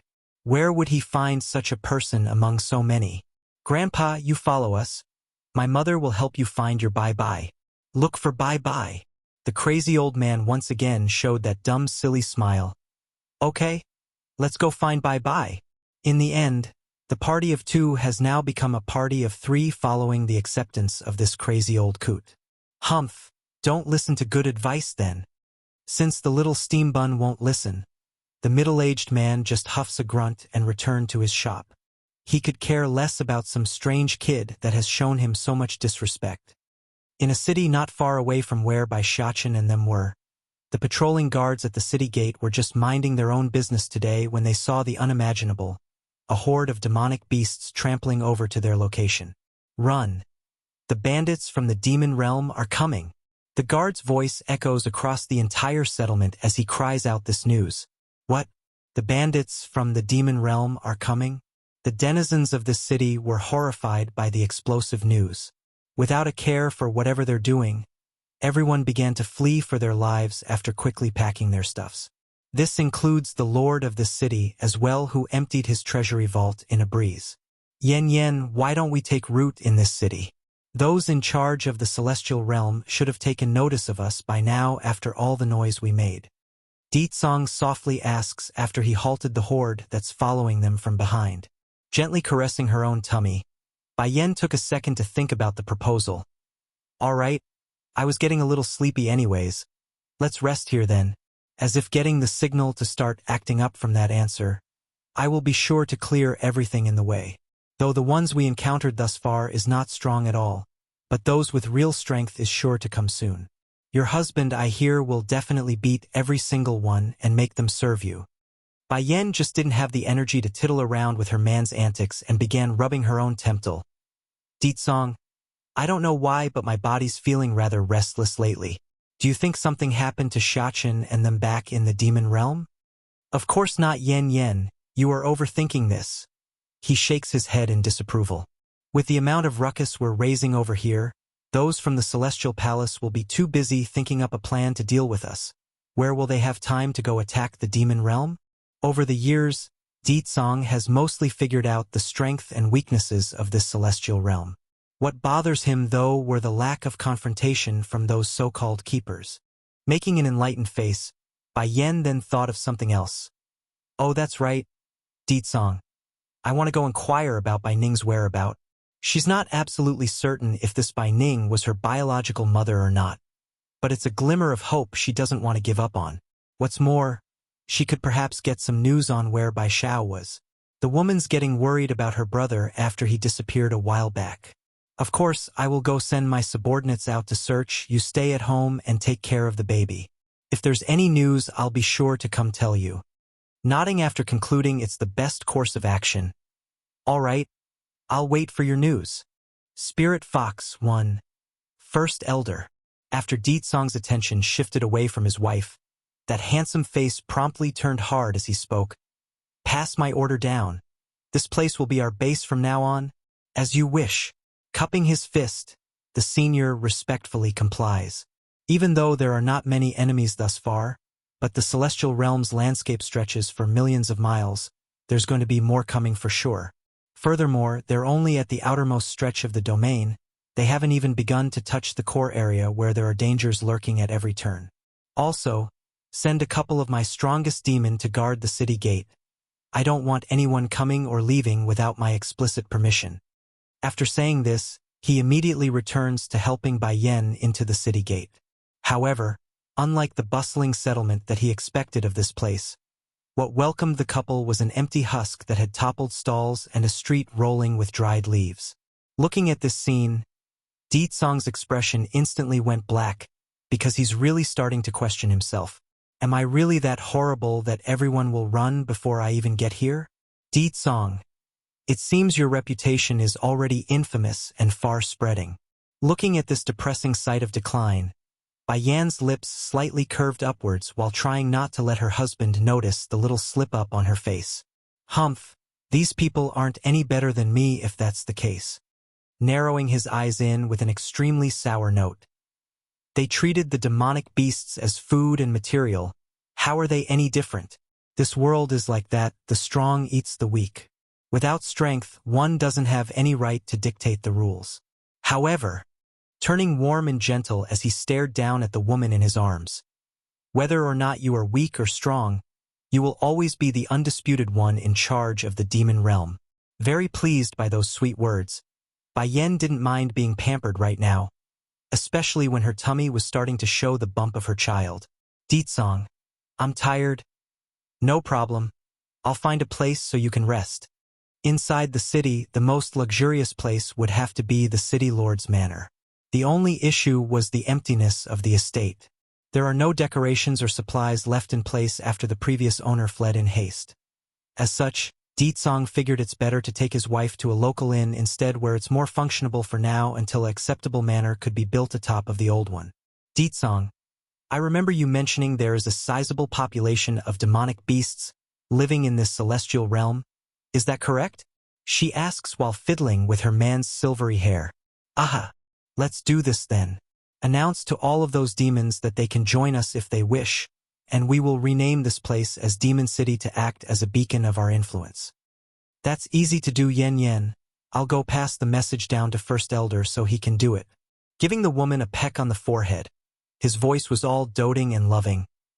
You mustn't stress yourself during this period. The baby and you need to rest, so leave everything to me.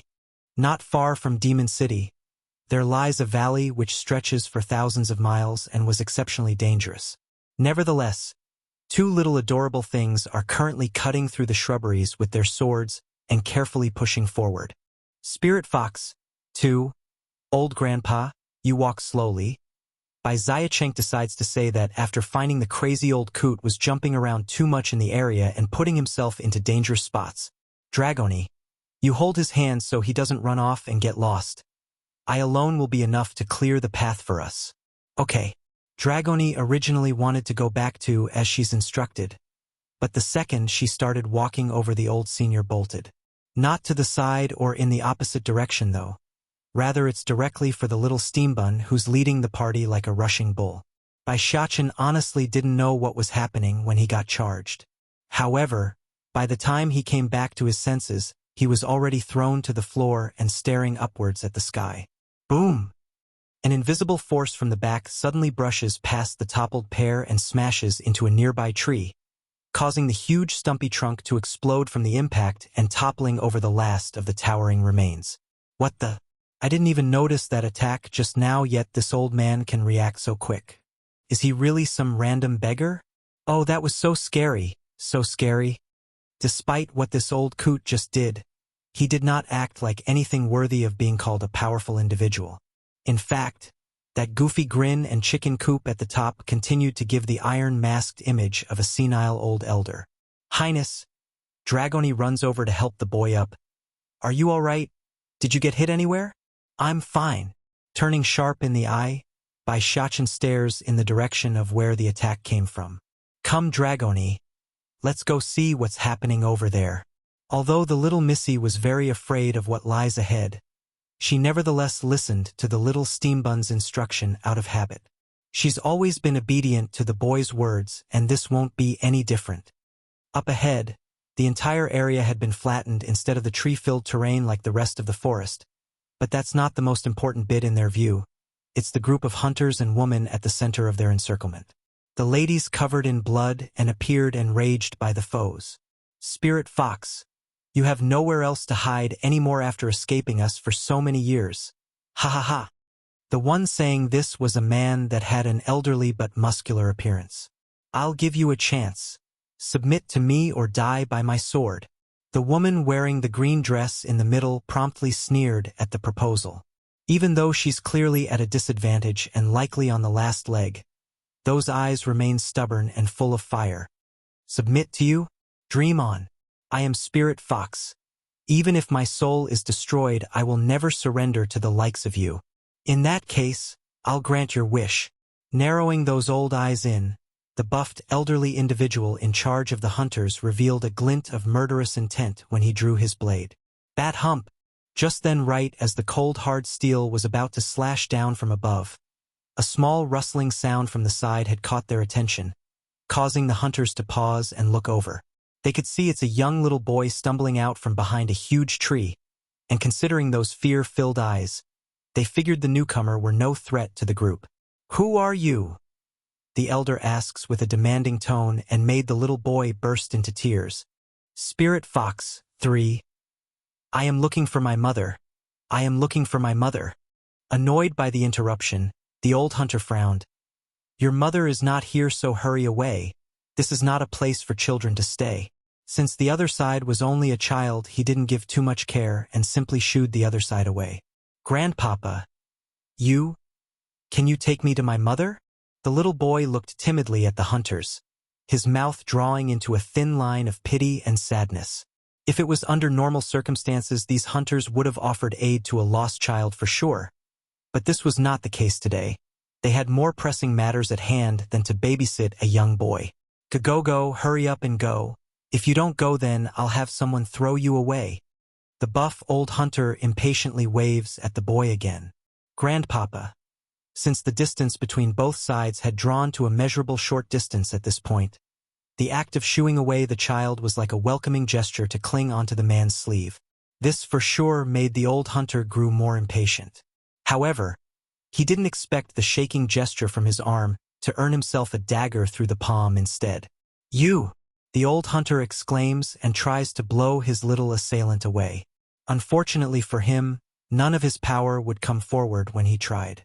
In fact, his arm that has been pricked by the dagger grew numb and powerless, thus making it all too easy for the boy to dodge to one side when he reached out. What innocent boy that's lost in the woods? What timid poor boy that only wanted to seek help? There's none of that, only a little devil that's showing a devilish grin. You're not bad. Your entire body is covered in treasures that resist physical attacks from others.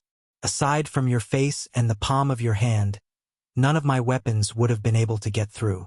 Bai Shachin comments with his cheeky smile. So how do you feel now? Do you like my poison that's on my dagger? The old hunter's face had gone white at this point. He desperately wanted to expel the toxin by forcibly pushing the invading element out from his veins. But the more he tried, the worse it got. How? How can this be? He mutters with clenched teeth while taking a step back. Who the hell are you? A twisted grin draws itself across the boy's face as a fluffy tail of silver came out of his back. Waving it in the air to show the old hunter, Stupid! Can't you see my identity? Shock filled the hunter's eye. Fox? You are a demon? This little thing is actually a demon? Impossible, even if it is a demon taking human form, I still would have noticed long before he got close. How did I not catch it?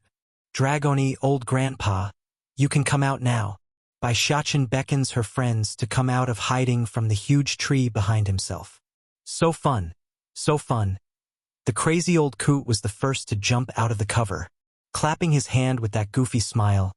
So fun, little guy. Can you lend me your poisonous dagger? I want to poke him a few times too. The comment instantly made the old hunter falter backwards a couple of steps. However, his body froze as soon as he took a closer look at the one speaking. Spirit Fox, 4. You? You are. How can it be him? The old hunter gulps hard, understanding he might have mistakenly poked at a huge hornet's nest this time, although he had only ever seen him from afar at the palace, but the impression remains very deep and memorable. Sure, this old coot would often act crazy before the public, but even those keepers would abstain from provoking him. That just goes to show how prestigious and important this old coot's background was. On the other hand, the crazy old coot acted like he didn't give a care in the world. Using his dirty hands, the senile old gramp began to pat the hunter's head like he's hitting a child. Come on. Run. Go on and run. This is too fun. Ha ha ha. Baishachin didn't pay too much attention to the antics of the old fella. Instead his eyes fell upon the woman lying to the ground. How are you? Somewhat surprised by the question, Spirit Fox struggles to climb up from the ground using the tree trunk as support. Heaving long raspy breaths. I'm fine. Thank you, little brother. Can you tell me why he is trying to capture you? Drawing her eyes downward in a dejected manner. He wants to use me as an ingredient in his alchemic recipe.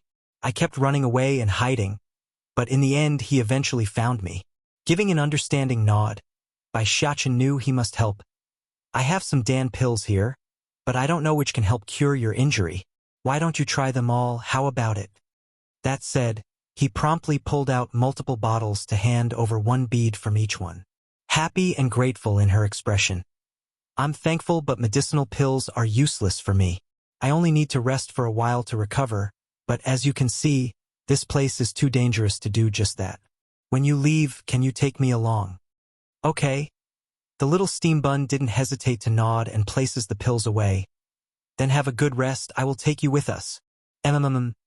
Spirit Fox tiredly closes her eyes as her body lets off a blue glow. Moments later, there were no longer a woman leaning up against a tree here. Rather, there's only a blue fox lying on the ground already asleep. Dragoni, you take her with you. Why me? Dummy, boys and girls need not touch. She is a female, so it will be inconvenient to keep her on me. Not like she's little rice, you know. Then turning his face into an almost serious yet hilarious look, Mother said, aside from relatives and my future wifey, I can't get too close to other girls. The crazy old coot gave up on torturing the old hunter at this point and ran over with his palms rubbing against itself. Are we having roast fox tonight? If we are, then I want the leg. I like eating the leg part. Baishachin's face went black and immediately shot a stare over. This fox is my kind. She's not for eating. If you eat foxes again, I'll ignore you from now on. Puckering up his lip in grievance. The old coot was obviously unhappy at being yelled at. Fine, I won't eat then. Why yell at me? You can't eat foxes and you can't eat demonic beasts either. If you can't, then I won't help you find your bye-bye. Forking those little hands against his waist, the little steam bun stands firm on the matter. I won't eat. You must help me find my bye-bye. In comparison to finding his bye-bye, filling the stomach meant nothing. That's a good boy. Praising the old coot by touching his head. You help us look after this fox and I'll do that. Otherwise I won't help you. Okay. Casting one final glance at Spirit Fox, the crazy old coot's attention continues to linger around the little thing's body. I can only look and can't eat. This is too torturous. Spirit Fox, 5. Running up to the old hunter after getting an idea, Baishachin began to rub the bottom of his chin. Your armor is not bad. Quickly take it off and give it to me. Shuddering at the order, the poor man pleads. But I don't have any clothes underneath. I don't care. If you and your partners want to live, then take off your armor. There's no room for discussion in his tone. A true props to his old man's lineage of being a ruler. In the end, the old hunter could only do as told under the eyes of his companions. He's naked, standing there in the breeze, both hands tightly covering his important part between the legs as he shivered from the cold. Ah! Frightened by the sight, Dragoni hurries to cover her eyes from the picture and hid behind the boy an old crazy coot. Black in the face at what he indirectly caused, the little steam bun hurries to remedy it. What are you all still waiting for? Scram! But the antidote, the old hunter meekly says. Despite being the leader of this hunting party, the old hunter could only bow his head under duress, blinking his cute little eyes at the request like he's some sort of innocent angel. But I only know how to concoct poisons, I don't know how to cure them. In that instant, the old hunter's expression immediately collapsed into outrage. However, right as he's about to lash out at how ridiculous it was to not carry an antidote, Baishachen had shot another glare over and made the person cower away. This, you must be teasing me. How can you not have an antidote? Actually, making a frown on his cute little face, there is a way to cure the poison. You only need to get a child to urinate on the wound and avoid making contact with me. As soon as you draw close, then the poison will activate and increase in your veins until all of your flesh begin to fester from rot. Losing his soul from fright, the old hunter didn't need any warning on that point. He would rather not meet this little devil for a second time in his life. All right, I've told you what you want now, so scram. Puckering his lips in dissatisfaction, Baishachen demands again. Naturally, the old hunter and his goonies needed no urging on the matter. The party practically ran for the foot of the mountain like they've just encountered a ferocious beast and survived the encounter. Highness, does that poison really need a child's urine to cure? Dragoni asks with a gullible look of innocence. Of course not, Mother never allows me to bring those poisonous things around, nor does she let me concoct my own poison. The stuff I slabbed onto my dagger is nothing but a neutralizer that numbs a person for an hour. Afterwards, he will be fine and back to normal. Then why did you tell him that? Doubtful now, the little missy still believes the urine nonsense was true. That old hunter hurt a member of the foxes. How can I let him go without a lesson? The boy huffs a snort like he's done something great. All right, we've wasted enough time in this forest. Let's go and head to the nearest town. I'm sure we will get some information about Mother and Batty Father there, since they are bound to make a lot of noise after their arrival. Dragoni agrees to the idea and nods right away. Truth was, her level of worship towards the demon prince has risen to a level of deifying the boy, so he could literally say the sun was black and she would still believe him. Hey, did any of you hear about the demons that came to our celestial realm? They apparently conquered a city and renamed it Demon City. Spirit Fox, 6. Those demons from that demon realm really is bold. How dare they come invade our celestial realm? Seriously, why is no one retaliating yet? I reckon the powerful ones on our side is currently rushing over from where they are right now. There's no way they will allow some rambunctious demons trample around unhindered. But then again, I keep getting this feeling that the Great War from a millennium ago is going to start again from the way things are turning out. Inside the local tea house, Baishachen continues to listen in on the various conversations of these patrons until he himself decides it's time to move on. Grabbing a passing waitress, he puts on a naive and innocent smile. Pretty sister, can I ask you where that so-called demon city is? Startled at first at being pulled from out of the blue, the waitress stops and looks down at the little man who instantly captivated her heart with how adorably cute he was. She's never seen such a handsome young boy, especially those eyes which seems to sparkle with light. Little brother, that city has been taken over by the demons. You shouldn't go anywhere near it lest those demons ruin you as well with their scourge. Baishachen's face went black. Is this how the people of this world think of us demons? Beautiful sister, I'm only curious and want to take a quick peek. Can you give me the directions to get there? Slightly giving another tug at the waitress's sleeve, he increases the level of his cuteness for the final blow. In the face of such a lovely little guy, No one would be able to refuse his request. When you head straight out of town, about a kilometer away, there will be a city patrolled by demons. That is the city of demons. Thank you, beautiful sister. Moving to bow his head in thanks, the little steam bun then turns to hold Dragoni's hand, who's been waiting the entire time. Highness! Despite others not knowing, the little missy definitely felt the change in the boy's tone, and it's not a pleasant one. My mother is not the type to indiscriminately kill others, and my father won't either with her by his side. Narrowing his eyes in after saying that, and based on what that beautiful sister said, the reputation of us demons are very bad in these parts. But I believe in my kind, they won't attack others so casually. Someone must be smearing our reputation. Back in the human world, there are no shortages of demonic beasts. However, they have always huddled together in seclusion and away from human civilization. Furthermore, they would only attack if provoked first. That's a fact and not a belief, since humankind was able to live peacefully while having a horde of demonic beasts roosting inside the abyss forest. Dragoni, let's go find mother first. No longer dwelling on the matter, Baishachin was ready to go forward with Dragoni in tow when a person suddenly collided with himself as he turned. As a result, he ends up stumbling backwards a few steps from the impact. Outrageous! Do you not see my family's lady is here? How dare you get in her way and not move? Immediately, a loud holler came from the front. Raising his head, the boy could see the outburst had come from an arrogant-looking maid walking behind another female wearing a pearly white dress. The maid didn't look exceptional by any standard, but the maid's mistress that had bumped into Baishachin definitely stood out with quite the beautiful contour. It was clearly her who bumped into my gidge, big brother. Why do we have to apologize? Dragoni fights back with her logic and angry stare at the maid. Spirit Fox, 7. The maid flew into a rage, but right as she's about to go up to hit the girl who would disrespect herself, a raised hand had blocked the maid from moving. Enough. This is not a big deal anyways. Why make it hard for a child? Yun Ruo, she extends her hand with a smile on that face as a gesture of goodwill. Little brother, it wasn't intentional on my end, so how about we reconcile with a handshake?